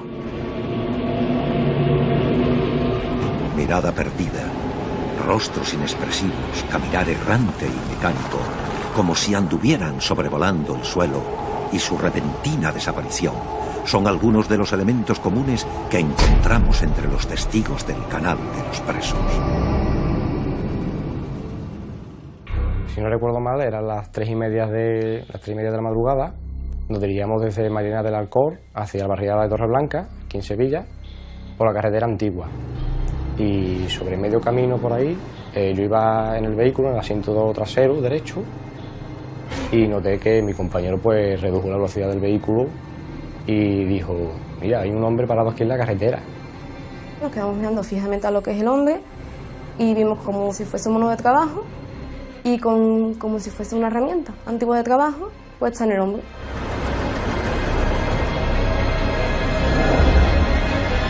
Lo que me extrañó es que ese hombre estaba situado ocupando parte de la carretera y de lo que era el arcén. Claro, lo que me quedé fijando ese hombre, porque es que íbamos pasando, no se echaba a un lado, no hacía ningún gesto, ni siquiera para mirar hacia atrás. Nos paramos y al mirar hacia atrás ya no estaba. Desde la ventana derecha del vehículo mío hacia la luna trasera, cuando miré, ese hombre ya no estaba.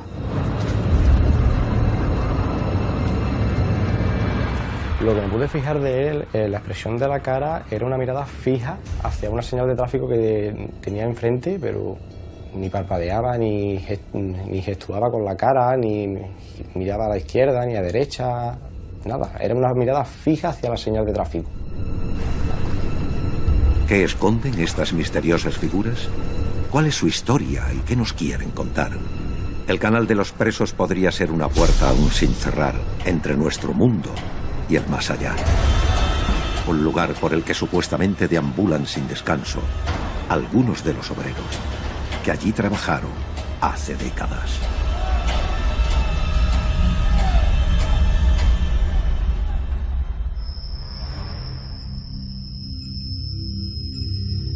La voz del gran Primitivo Rojas nos hace de Cicerone, nos introduce en una serie de fenomenologías enmarcadas en un sitio. Quiero agradecer el trabajo de un fenomenal investigador, Javier Lobato, que nos ha ayudado también a recopilar toda esta serie de testimonios muy concretos, ¿no? Tanto, José Luis, que impresiona con qué detalle describen unas figuras que no son figuras fantasmagóricas ni vaporosas, sino que describen la herramienta, el tono, hasta la gran antigüedad. Y quizá muchos de ellos no sepan la historia de este sitio, que es lo que queremos saber ahora contigo, José Luis. Este sitio no es cualquier sitio. No es cualquier sitio, Iker. Este es un canal de 158 kilómetros, o sea que tiene una envergadura. Se llamaba el Canal del Bajo Guadalquivir y fue hecho por los presos de la posguerra. Más de 2000 presos trabajaron en el canal, en ese sistema de redención de cárcel por trabajo, pena por trabajo. Entonces cada día de trabajo le contaba como 3 de condena, y estuvieron allí trabajando y haciendo un canal en el Bajo Guadalquivir para el riego de 58.000 hectáreas en aquella época. Hoy ya llega con las ramificaciones a 68.000. Curiosamente, tú has mencionado a Javier Lobato. Cuando venía en el tren estuve hablando con él por teléfono y nos preguntábamos qué tiene el canal que a sus alrededores concita una serie de fenómenos paranormales en cortijos abandonados, en casas abandonadas, en los bancales del canal por donde la gente pasa, en las carreteras cercanas donde se aparecen personas. Llegamos a una ligera conclusión sobre la marcha. Probablemente esa corriente de agua crea un campo telúrico que nutre de energía, de alguna manera, a esas personas, a esos fantasmas que quieren manifestarse y que aprovechan la energía del canal de agua, la energía telúrica que hay, de alguna forma para servirse de esa energía y plasmar su imagen en para la tener realidad. esa fuerza, ¿no? Con el doctor Gaona coinciden varios ramales energéticos y eso se define porque los testigos hablan de algo muy próximo, muy cercano, pero que tiene que ver quizá con el tipo de atuendo efectivamente de las personas que allí pasaron muchas penurias, y se habla, José Luis, no sé hasta qué punto hay datos, de muertes también en este sitio. Vamos a ver. Evidentemente, en todos los años que duró su construcción, hasta los años 60 y tantos... Hasta el 60 y tantos claro, se prolongó, del 40 al 62 creo que es en realidad, y luego se siguen haciendo todavía cosas. En el año 2000 y pico, 2008, se han continuado con ramales. Evidentemente allí han muerto personas de enfermedad y otras de riñas, peleas o, se dice la leyenda negra, de ajusticiamientos un tanto sumarísimos, ¿vale? Y entonces, pues se cuenta, a mí me contaba un anciano, ya en el año 78, creo recordar, me contaba un anciano que se llamaba Manuel el Lebrija, porque venía de Lebrija, me contaba que en los laterales del canal, donde se echaba el hormigón, se aparecían caras, como si estuvieran impresas en los bancales del canal, caras de personas. Y él me decía, niño, esos son las caras de los muertos que vienen a pedir venganza.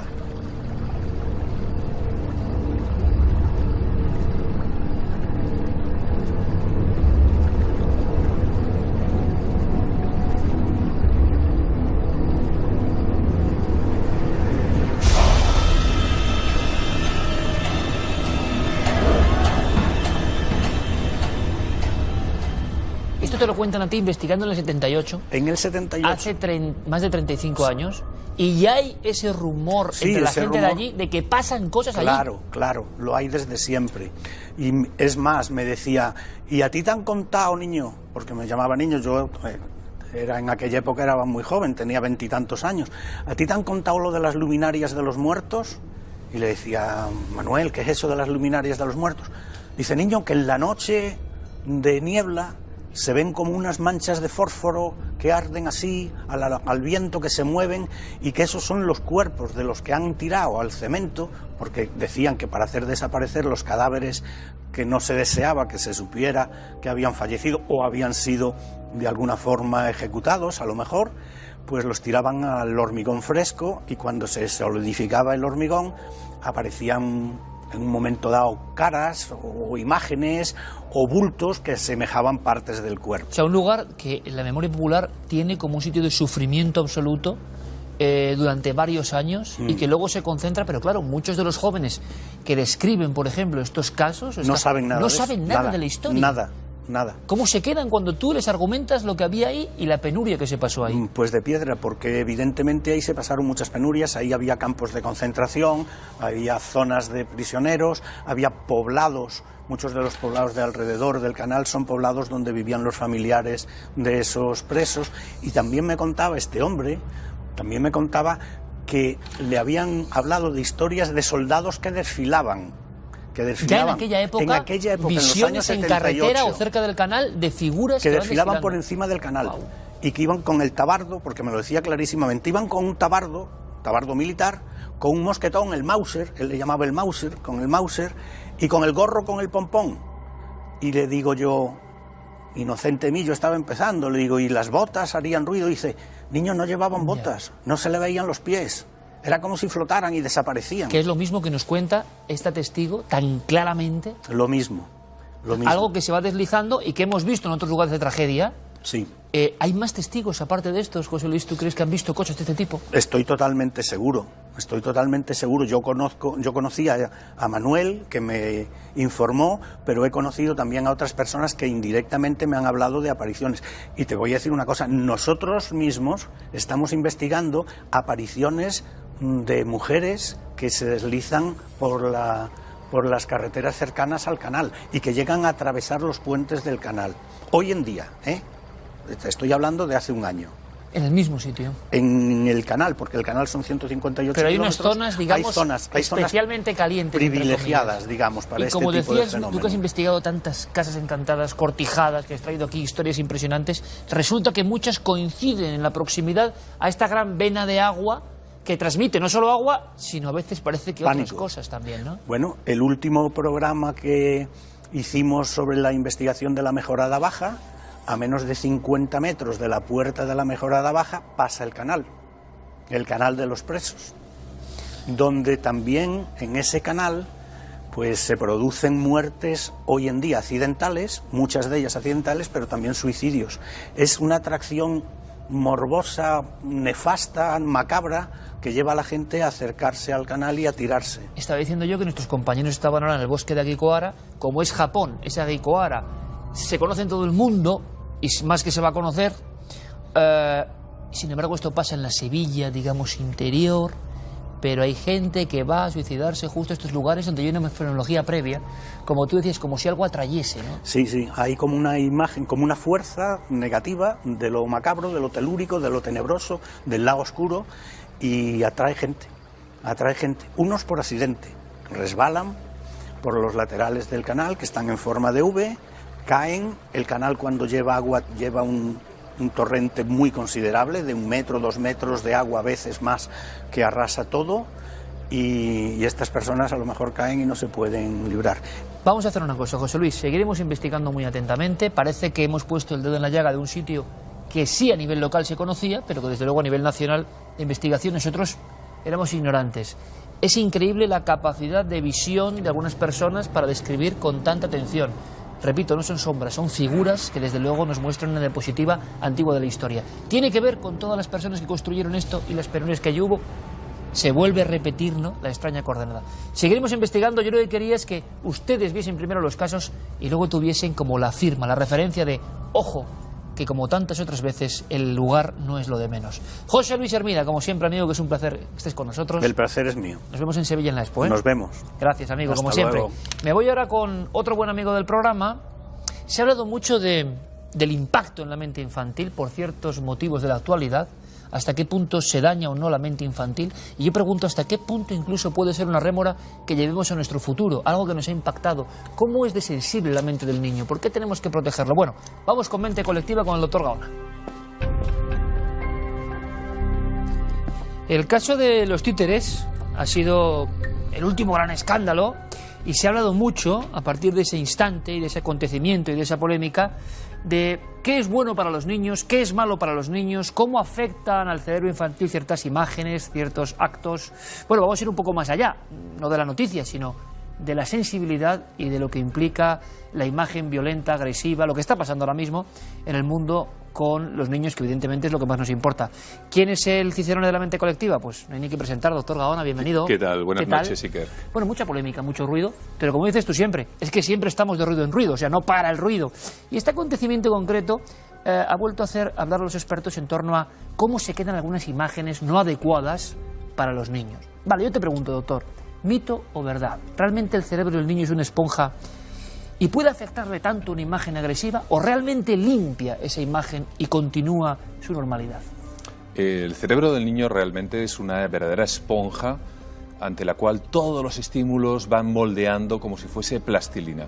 Hay un factor genético, de hecho se han hecho experimentos en niños, por ejemplo, con el tema de la violencia, en el que se les ha expuesto a imágenes de más o menos violencia, y han advertido que muchos, incluso ya en edades pero muy escasas de 1, 2, 3 años, hay unos niños que ya reaccionan de una manera distinta ante esos estímulos de la violencia. Y quizá eso va a condicionar además su vida futura. Por ejemplo, si un niño que ya tiene un condicionamiento, cierto condicionamiento hacia esa violencia, hacia esa falta muchas veces de control, si le exponemos aún más todavía imágenes de violencia, se ha visto, por ejemplo, por imaginería digital, es decir, por técnicas para observar el cerebro por dentro, como algunos de estos niños apenas reaccionan, y particularmente en las zonas frontales del cerebro, mientras que otros reaccionan de una manera tremenda. Recordemos que esas zonas frontales toman decisiones respecto a las emociones, pero sobre todo a la hora de hacer multitarea, a la hora de decidir, ¿no? Hay unos niños, quiere decir esto, que ante esas imágenes violentas se quedan un tanto impávidos, aparentemente no les importa mucho, pero las van absorbiendo, y otros, por el contrario, les produce una respuesta desagradable que en definitiva es la antesala de quedar traumatizados, ¿no? Quedar traumatizados. Vayamos a ese punto, doctor. Quedar traumatizados es tan sencillo. ¿Qué traumatiza al niño? Y sobre todo, ¿qué rémora tiene el niño a futuro, que es lo que todo el mundo nos importa, con estar sometido a ciertas imágenes, especialmente hirientes? Aquello de herir la sensibilidad, ¿no? Efectivamente, se hiere la sensibilidad porque el niño no es capaz de asimilar. Un niño apenas tiene capacidad de abstracción hasta cierta edad. Hay conceptos, por ejemplo, como el sexo, como la muerte. Me refiero como conceptos, ¿no?, que no son adquiridos hasta una edad relativamente avanzada. Si en un momento determinado exponemos al niño, por ejemplo, a imágenes de contenido sexual, no va a poder entenderlas. Si la exponemos ante imágenes de violencia, no va a poder tampoco asimilarla. Incluso se ha visto que cuando se expone a un niño ante imágenes muy violentas, esto se ha estudiado, por ejemplo, en niños que han estado en la guerra, en Liberia, niños soldados, ¿no?, en el Congo, etcétera, hay un momento en que se produce una verdadera disociación. De alguna manera se desconectan las emociones de la parte cognitiva. Es decir, el niño está viendo literalmente, como si fuese un zombie, esas imágenes de violencia. Su intelecto no es capaz de procesarla y de alguna manera se separa de ellas, para no sufrir en definitiva. Pero no olvidemos que todo el tejido neuronal está asimilando como una esponja. Quizá no, en ese instante no es capaz de acabar con ello, no es capaz de sentirse traumatizado. Pero luego, cuando va creciendo, en la edad adulta, sí que en un momento dado se observan pues un montón de resultados, muchas veces nefastos. ¿Cuál es esa frontera de edad, doctor? ¿Cuándo el niño empieza así a entender qué pasa en el cerebro del niño para de esa inocencia, entre comillas, empezar así a entender? ¿Se sabe más o menos la frontera temporal cuál es? Habitualmente, cuando se adquieren ya una serie de conceptos en relación a, como he dicho, al sexo, a la muerte, conceptos sobre todo de tipo abstracto. Ocurre, dependiendo de cada uno de ellos, a partir de los 9, 10, 12... ¿Hasta tan alta? Hasta tan alta edad. Qué curioso. Sí. Es decir, si tenemos en un momento dado, si exponemos a nuestros hijos a imágenes, y aquí hay que dejar claro una cosa, nosotros los adultos estamos acostumbrados a ver imágenes en televisión, por ejemplo, como aquel desgraciado niño, ¿no?, que murió, que dio la vuelta al mundo, ahogado en una playa, ¿no?, de Grecia. ¿Esas imágenes son adecuadas para el niño? En ocasiones escucho a personas mayores que dicen, bueno, es que los niños deben de enterarse de lo que sucede en la realidad y todo esto. ¿Qué dices tú, doctor, de eso? En principio tienen que enterarse, pero de una manera tremendamente progresiva. Y ahí recomiendo algo muy interesante, que es la covisión. Covisión quiere decir, si uno ve las noticias, verlo al lado de un niño, explicar qué es lo que está sucediendo, porque también le estamos dando una impronta neurológica. Si aparece, por ejemplo, un acontecimiento violento en la pantalla y nosotros le explicamos al niño que esa otra persona, por ejemplo, que está sufriendo una agresión, lo está pasando mal, porque otra de las cuestiones relacionadas con la violencia son múltiples también y estamos expuestos a ella. Una de ellas es la banalización, el divertimento. Se ve como divertido. La falta de consecuencias muchas veces que tiene esa agresión, esa violencia que podemos ver, ¿no? El niño, si no le explicas lo que está viendo, no va a ser capaz de manejar esos sentimientos. Y esto es muy importante, enseñar al niño cuáles son sus sentimientos. Se suele hacer muchas veces con cosas aparentemente más sencillas. Expresiones. A ver, explícame cuál es la expresión que tiene este dibujo animado, por ejemplo. Ah, es de tristeza. Identificar emociones. Démonos cuenta que hay dos cuestiones que no dejan impávido a ningún ser humano. El sexo y la violencia. ¿Por qué? Porque lo llevamos impreso en nuestra estructura neurológica más primitiva. Por eso que se abusa tanto de ello en las películas, en los anuncios, etc. Aunque uno sea una persona intelectualmente, supuestamente bien formada, en cuanto hay sexo o violencia, ¡pum!, nos hace reaccionar, nos hace mirar, nos hace en un momento dado, es un verdadero látigo a nuestra conciencia. Por eso el niño abandonado a las imágenes durante horas de todo tipo, que es lo que muchos aseguréis que está ocurriendo en el mundo cotidiano, eso sí puede ser un peligro a futuro y no es ninguna cuestión de vieja moralina, como si fuera mala, sino es la realidad. En absoluto. Hay que darse cuenta de una cosa, la televisión, las imágenes, hay imágenes ya en muchos sitios, no solo en la televisión, dan una certeza de realidad a la persona que lo está mirando, pero al niño aún más. Aún más. Lo que está viendo el niño, para el niño, es totalmente real, aproximadamente durante los primeros 3, 4 y en ocasiones 5, 6 y 7 años, dependiendo del contenido. Es totalmente real, no es capaz de extraer ningún concepto. no es capaz de criticarlo, no es capaz siquiera ni de pensar. Todo lo que está viendo lo da por hecho. Porque no olvidemos también otra cuestión que es extrapolable a los adultos y a los niños. Lo que vemos es el sentido que recibe menos crítica. ¿Por qué? Hay un refrán además, yo lo he visto, te dice, ¿no? Es que todos lo hemos visto, si lo hemos visto es que es real, ¿no? El sentido de la visión particularmente es muy fácil de engañar, porque no se somete a ningún tipo de crítica. Uno da por hecho que si lo ha visto es real. Por lo tanto, un niño cuando lo ve piensa que es totalmente real y puede tener una seria confusión, evidentemente. Doctor, por último, se está hablando de niños insensibles, con más dureza, precisamente por estar sometidos permanentemente, constantemente. También habría que pensar los padres y los medios de comunicación qué nivel de culpa tenemos grave sobre lo que está pasando. La insensibilidad es real, no es un mito, está ocurriendo. Niños más que no les importa tanto la violencia, las cuestiones un poco agresivas, y por eso luego se van a comportar de una forma como distante. Sin lugar a dudas. ¿Para mal? Sí, la desensibilización, de hecho se utiliza hasta en técnicas de psicología, ¿no? La desensibilización sistemática de las fobias y tal, pero también puede ocurrir frente a otro tipo de cuestiones que pudieran ser positivas, particularmente los sentimientos, que además los sentimientos es un factor de cohesión social entre los seres humanos para que justamente no haya agresiones, no haya este tipo de cosas. Agresiones que, por otro lado, esta violencia, tenemos que aclarar que es mucho más extenso que las agresiones. Muchas veces se transforma en burlas, se transforma en bullying, se transforma en otro tipo de actitudes que no son directamente físicamente agresivas, sino muchas veces psicológicamente también en un momento determinado. ¿Qué es lo que estamos haciendo entonces en esta mente colectiva? Lo que estamos haciendo es produciendo una generación de personas que son capaces. El otro día lo vi en Internet, por ejemplo, una página que se llamaba algo así como diviértase, no voy a decir la página, .com. Era como un hombre, era devorado por un cocodrilo, ¿no? ¿Cómo nos podemos divertir en un momento determinado con una cuestión que realmente es tan trágica? ¿Cómo es posible que estemos criando una generación de personas que están abocadas a la insensibilidad, que son mucho más fáciles a la hora de poderse embarcar en cuestiones relacionadas con la violencia? ¿Cómo es posible que estos adolescentes de hace tan solo 10, 15 años quizás tienen alguna base de algún país del mundo jugando con drones y haciendo desaparecer realmente a seres humanos, volatilizándolos, a seres humanos de carne y hueso, y luego puedan realmente almorzar y tomarse una bebida tan tranquilamente? ¿Por qué está ocurriendo esto?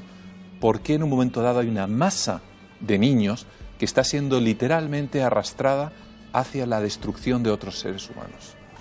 Desensibilización, claro, alguien puede decir, bueno, el doctor Gaona está criticando. El doctor Gaona está haciendo lo que tiene que hacer como doctor que analiza la mente hace mucho tiempo y se da cuenta de algunas cosas que están pasando. Cuando yo veo que el doctor mete el dedo en la llaga es porque luego hay toda una corriente crítica, como debe ser. Por aquí lo que queremos es alzar la voz y decir, esto está pasando, oiga. Y si usted no se da cuenta es que está dentro de esto. Y si usted le sienta muy mal es que seguramente es partícipe de esto. Ese consejo de ver con los niños en lo posible, de compartir, de explicar, claro, es muy incómodo para muchos, ¿verdad? Pues hay que intentar hacerlo, porque el cerebro, la mente, la visión del mundo está en juego y no le cuenta casi nadie. Bueno, el doctor Gaona sí. Gracias, doctor, como siempre. Hasta la próxima lección. Vamos al pasado ahora, si te parece, doctor. Muy bien. A encontrarnos con una criatura que tú seguro has visto en tus viajes por el mundo, pero no hay que irse muy lejos, ¿sabes? Nos vamos a muchos campos de nuestro país. Y entonces se produjo una leyenda, han visto antes el dragón. A otro nivel, claro, la fantasía agregó elementos absolutamente míticos a una criatura que existía, que existe, que es desconocida, yo creo, para los que no saben de naturaleza, y que nosotros hemos filmado. ¿Por qué? Porque en esta criatura hay toda una historia generacional de auténticas muertes y de casi ser fantasmal criptozoológico. ¿Quieren conocer esta ficha de la fauna misteriosa, verdad?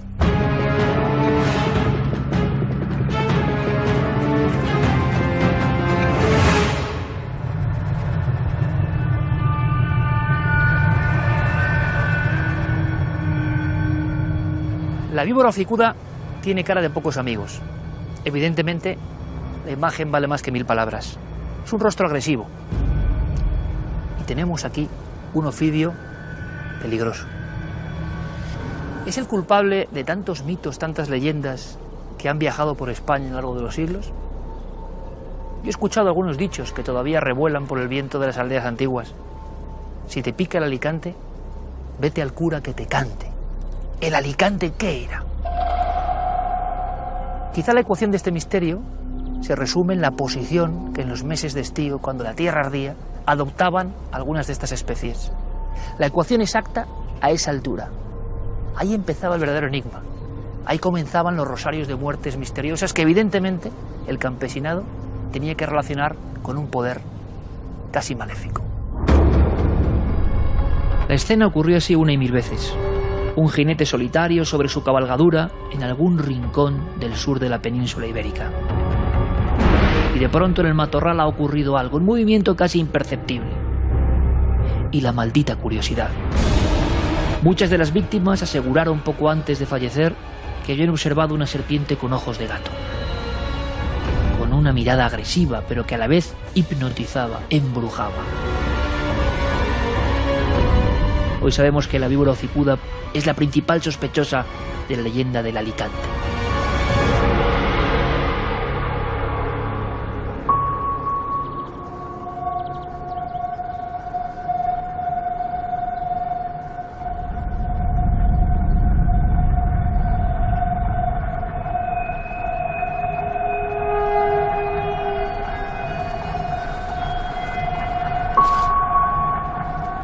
Acto seguido, como una daga, como una flecha, en un visto y no visto el ataque.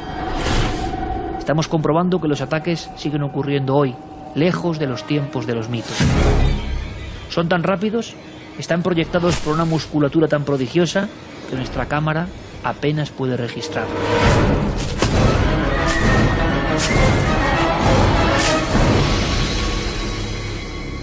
Nos hemos acercado y la víbora hocicuda o Alicante nos muestra su capacidad de cancerbero, de guardiana de su territorio. Podemos observar la presencia de dos auténticos punzones, de dos colmillos que proyectan una gran cantidad de veneno. Un veneno que era capaz de gangrenar zonas del cuello y el pecho, que eran las más habituales del ataque del Alicante, en esos meses de calor, cuando buscaban el refugio de los matorrales, y donde se lanzaban a esa altura ante los seres humanos que se cruzaban en su camino.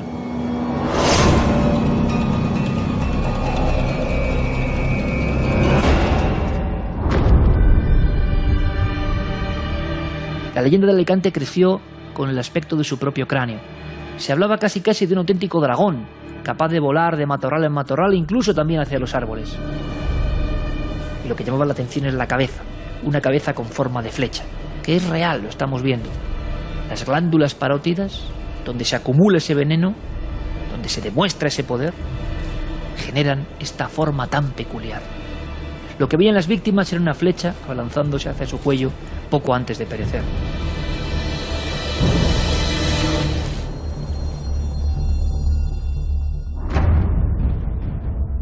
Durante los siglos XVII, XVIII y XIX hubo muchos registros por muerte de lo que llamaban el Alicante.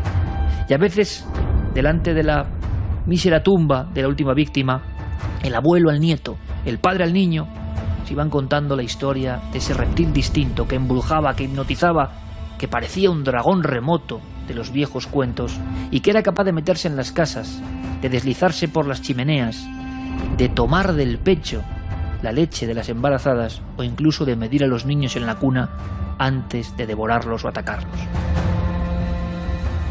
Evidentemente mitos exagerados en torno a una especie real, una de las tres víboras que tenemos en la península ibérica. La víbora hocicuda tiene esos ojos casi felinos, tiene esa capacidad mimética, tiene esa fuerza en el ataque y tiene evidentemente ese peligro.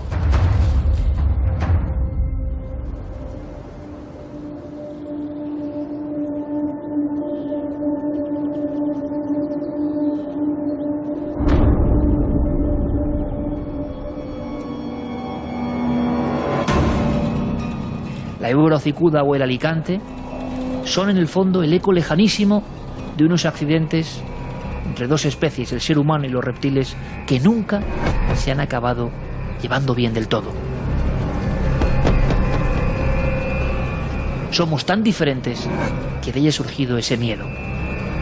Un miedo que evidentemente observando estas imágenes, todavía de vez en cuando, aún en tiempo de la ciencia, aflora en todos nosotros.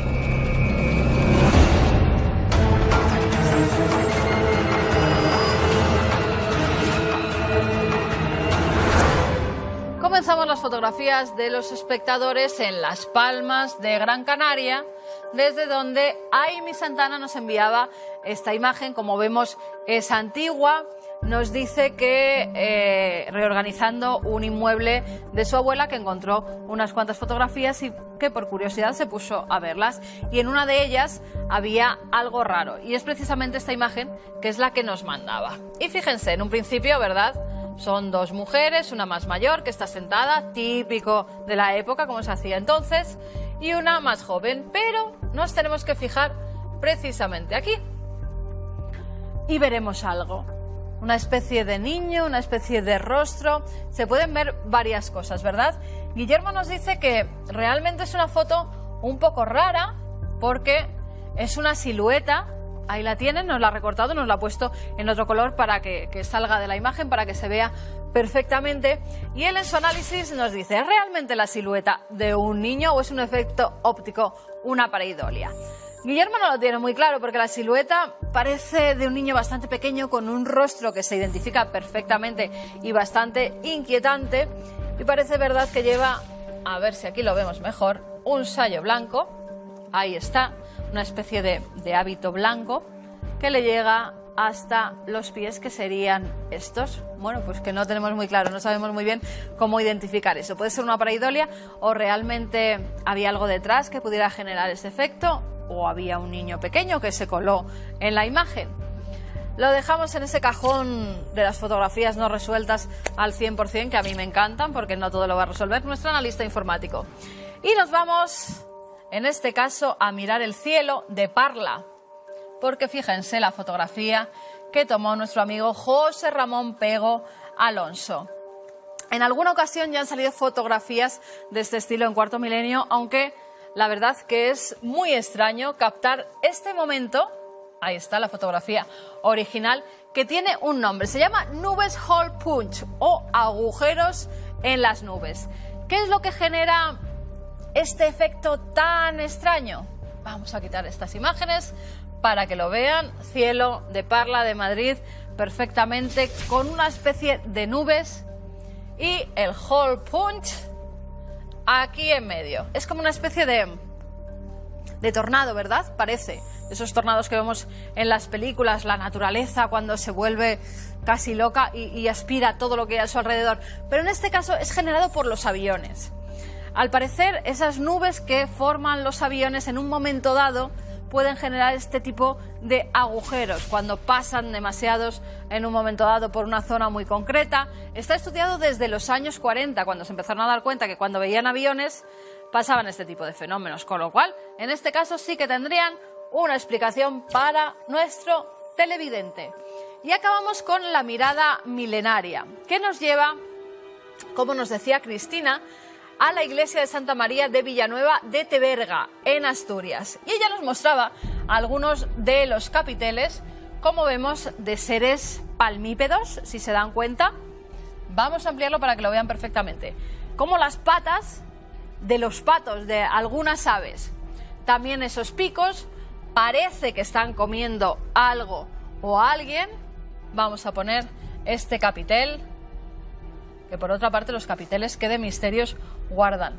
Qué bonitos son, hay que fijarse. Cuando vayamos a las iglesias hay que fijarse en este tipo de cosas porque pueden revelar muchos misterios. Y ella misma nos contaba que hay unos extraños palmípedos con cuerpo e incluso manos humanas y cabeza de pájaro, cuyo largo pico muerde los frutos de un árbol que parece incluso que llevan una cierta vestimenta.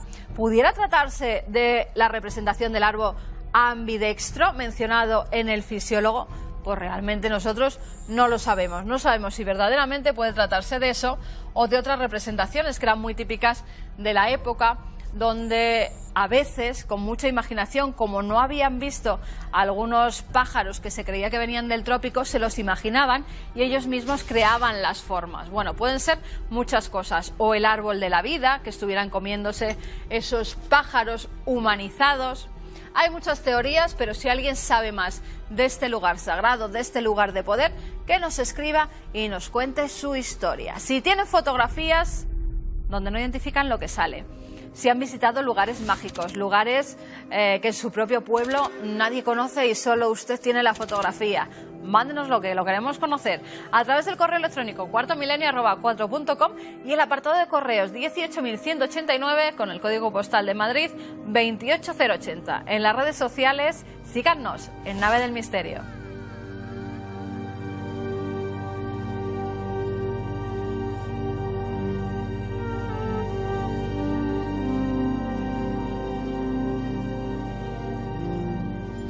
Esta semana me ha llevado una gran alegría, tengo que decirlo, una alegría enorme, no sé si inesperada, pero desde luego me gustaría compartirla con todos ustedes porque son parte de esa alegría, evidentemente, de la estructura, de esa emoción.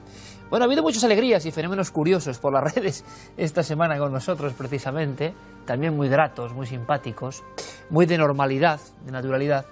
Pero, si recuerdan, hace una semana les hablaba de mi enorme admiración por aquellos chicos que empezaron todo el proceso de la edad de oro del software español.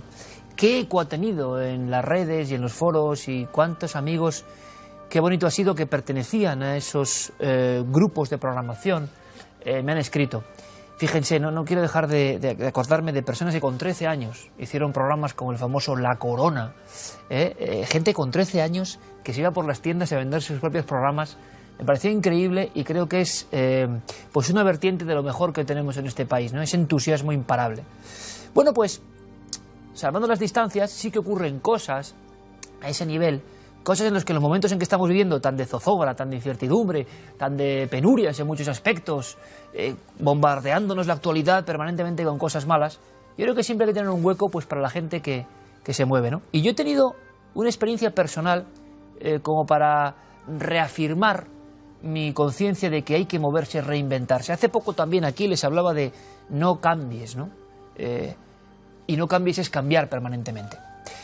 Es que esta semana, precisamente, me daban una sorpresa en forma de datos, y es que el programa que realizo y que irá cambiando, yo creo que tendrá sus sorpresas y que me gustaría que estuviesen atentos porque es de misterio y de la vida y de lo que nos gusta a ustedes y a mí, que es Universo Iker en Radio Set, pues salía nuestro, vamos a llamar nuestro examen, nuestras notas, en un mundo de cada vez es más importante, ¿no?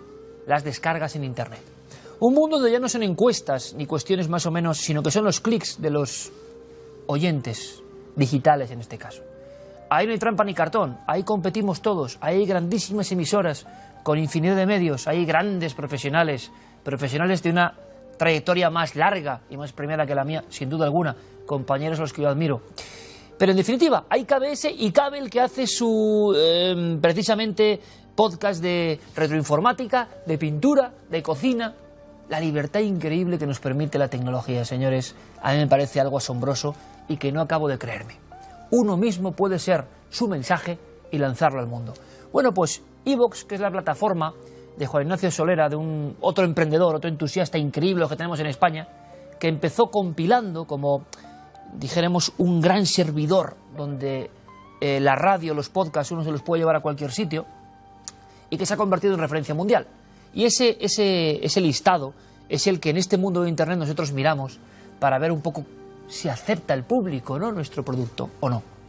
Y ustedes saben que no sin reinvención, sin esfuerzo y con muchas dosis de alegría y de entusiasmo, yo embarqué en una aventura personal, pero que voy a ir cambiando, que vamos a ver hasta dónde llega, y que era tener una radio en la buhardilla de mi casa, en una habitación de mi casa, tener una mesa de mezclas y la radio. Y yo empecé experimentando. No es sencillo, cuando uno ha estado 13 años en la radio, en la cadena SER y siendo líder de audiencia, dejar toda esa estructura, todo lo que supone, y empezar como cuando eras un becario, ¿sí?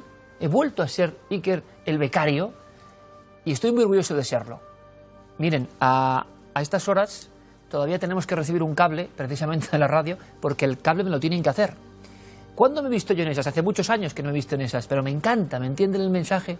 Volver a estar que si el cable, que si esto no suena, que si tienes que hacértelo tú. Eso es muy bonito. Y yo creo que eso vale para cualquier oficio, no solo para el mío. Yo he estado en los grandes estudios, en los grandes estadios llenos de gente. Yo he estado con la mejor disposición de los técnicos y los responsables de la cadena SER, claro. y llega el momento del reinicio sin temor y vuelves al inicio a construir desde cero. Y con el apoyo de Radioset, que tengo que decirlo, que se han portado pues de maravilla, ¿no? Y me han dejado ser libre y contarles a ustedes los jueves por la mañana algunas de mis cosas y que luego se cuelgan a partir de ahora en esa plataforma que es iVoox. Pero claro, lo que no esperábamos es que un programa de alguien que suelta estas cosas, que es tan pesado y repetitivo como yo, que lo sé, resulta que del puesto 100.000, porque es que es increíble, creo que 31.000 podcasts alineados en el ranking, cosa que me enorgullece, porque cuánta gente hace en castellano podcast, ¿no? Cuánta gente tiene cosas que contar, maravilloso. Pero evidentemente empezábamos de cero. Una mesa parecida a esta, un ventanal que da al bosque, una mesa de mezclas que he ido aprendiendo a manejar, el apoyo de amigos como Antonio Runa, un gran podcaster que de verdad hace un programa maravilloso, La órbita de Endor, enseñándome poco a poco a manejar eso, y la buena gente que ha estado alrededor de este proyecto, que es gente entusiasta. Y como les decía, la gran alegría es que sin tener una gran emisora convencional, me refiero, estamos hablando de digital, convencional, con todo el poder que se tiene, llegan los resultados y del puesto 31.000, por lo menos que yo sepa, 0, vamos al top 5, repito, compiten todos los programas de todas las emisoras, y más. Y esta semana estábamos en el número 1, ¿no? Claro, que un tipo como yo, que vuelva a ser el becario, a fundir cables para intentar encajarlos, con su mesa de mezclas, haciéndose las composiciones musicales y soltando mensajes al aire, y que ustedes logren eso. Miren, yo me han dado mucha demostración de este tipo en los últimos años, pero no me deja de sorprender, no me deja de emocionar. Les aseguro que no me deja de alucinar, porque esto sí que ha sido un reto que a mí me ha emocionado muchísimo. No solo por lo que yo puedo hacer, que les aseguro a todos ustedes que me da un impulso enorme para seguir practicando, experimentando, de la nada, no de la nada, de irme de un sitio donde estaba todo a empezar de nuevo, porque tenemos mucho miedo a empezar de nuevo. Lo hablábamos un día aquí, si uno ha alcanzado ciertas cotas, tiene mucho miedo a empezar de nuevo, y a veces no hay mayor reto, más emocionante que empezar de nuevo si uno ama lo que hace. Y me han dado una alegría difícilmente comparable, se lo voy a decir, difícilmente comparable. La soledad, la guardilla, la habitación concreta, la mesa de mezclas, y uno lanza su mensaje al aire y resulta que ustedes lo ponen número 1. ¿Cuál es el mensaje? Que ya no hace falta tanto si uno quiere hacer cosas. Nunca, no me creo a los que se aburren ni a los que dicen que no pueden hacer cosas. Nunca jamás en la historia de la humanidad pudimos hacer tantas cosas gracias al lado bueno de la tecnología. Nunca, jamás. Alguien que tuvo una idea la pudo lanzar a los 4 vientos a través de plataformas. Lo estamos haciendo, lo estamos viviendo. Mi apoyo para toda esa gente que lleva mucho más tiempo que yo, que son grandes profesionales haciendo podcast. Recuerdo muchos grandes de la radio que se reían de los que hacían podcast y los trataban como con... estos no son periodistas, estos con un microfonito, no. Si tú tienes cosas que contar y lo haces bien y amas lo que haces y tienes un buen mensaje, vas a ser aceptado y va a funcionar lo tuyo. Estamos en un cambio de paradigma, esa es la clave. Cambio de paradigma. ¿Hace falta la superestructura para lanzar tu mensaje al mundo? Parece que no. Parece que no. Y eso yo creo que es una buena noticia, no solo para mí, para Universo Iker, para Radioset o para iVoox, no. Para cualquiera de ustedes, si quieren contar cosas, si quieren hacer cosas, si quieren subirse a este mundo nuevo de la tecnología que cada día me asombra más en su lado positivo. Hasta dentro de 7 días, amigos.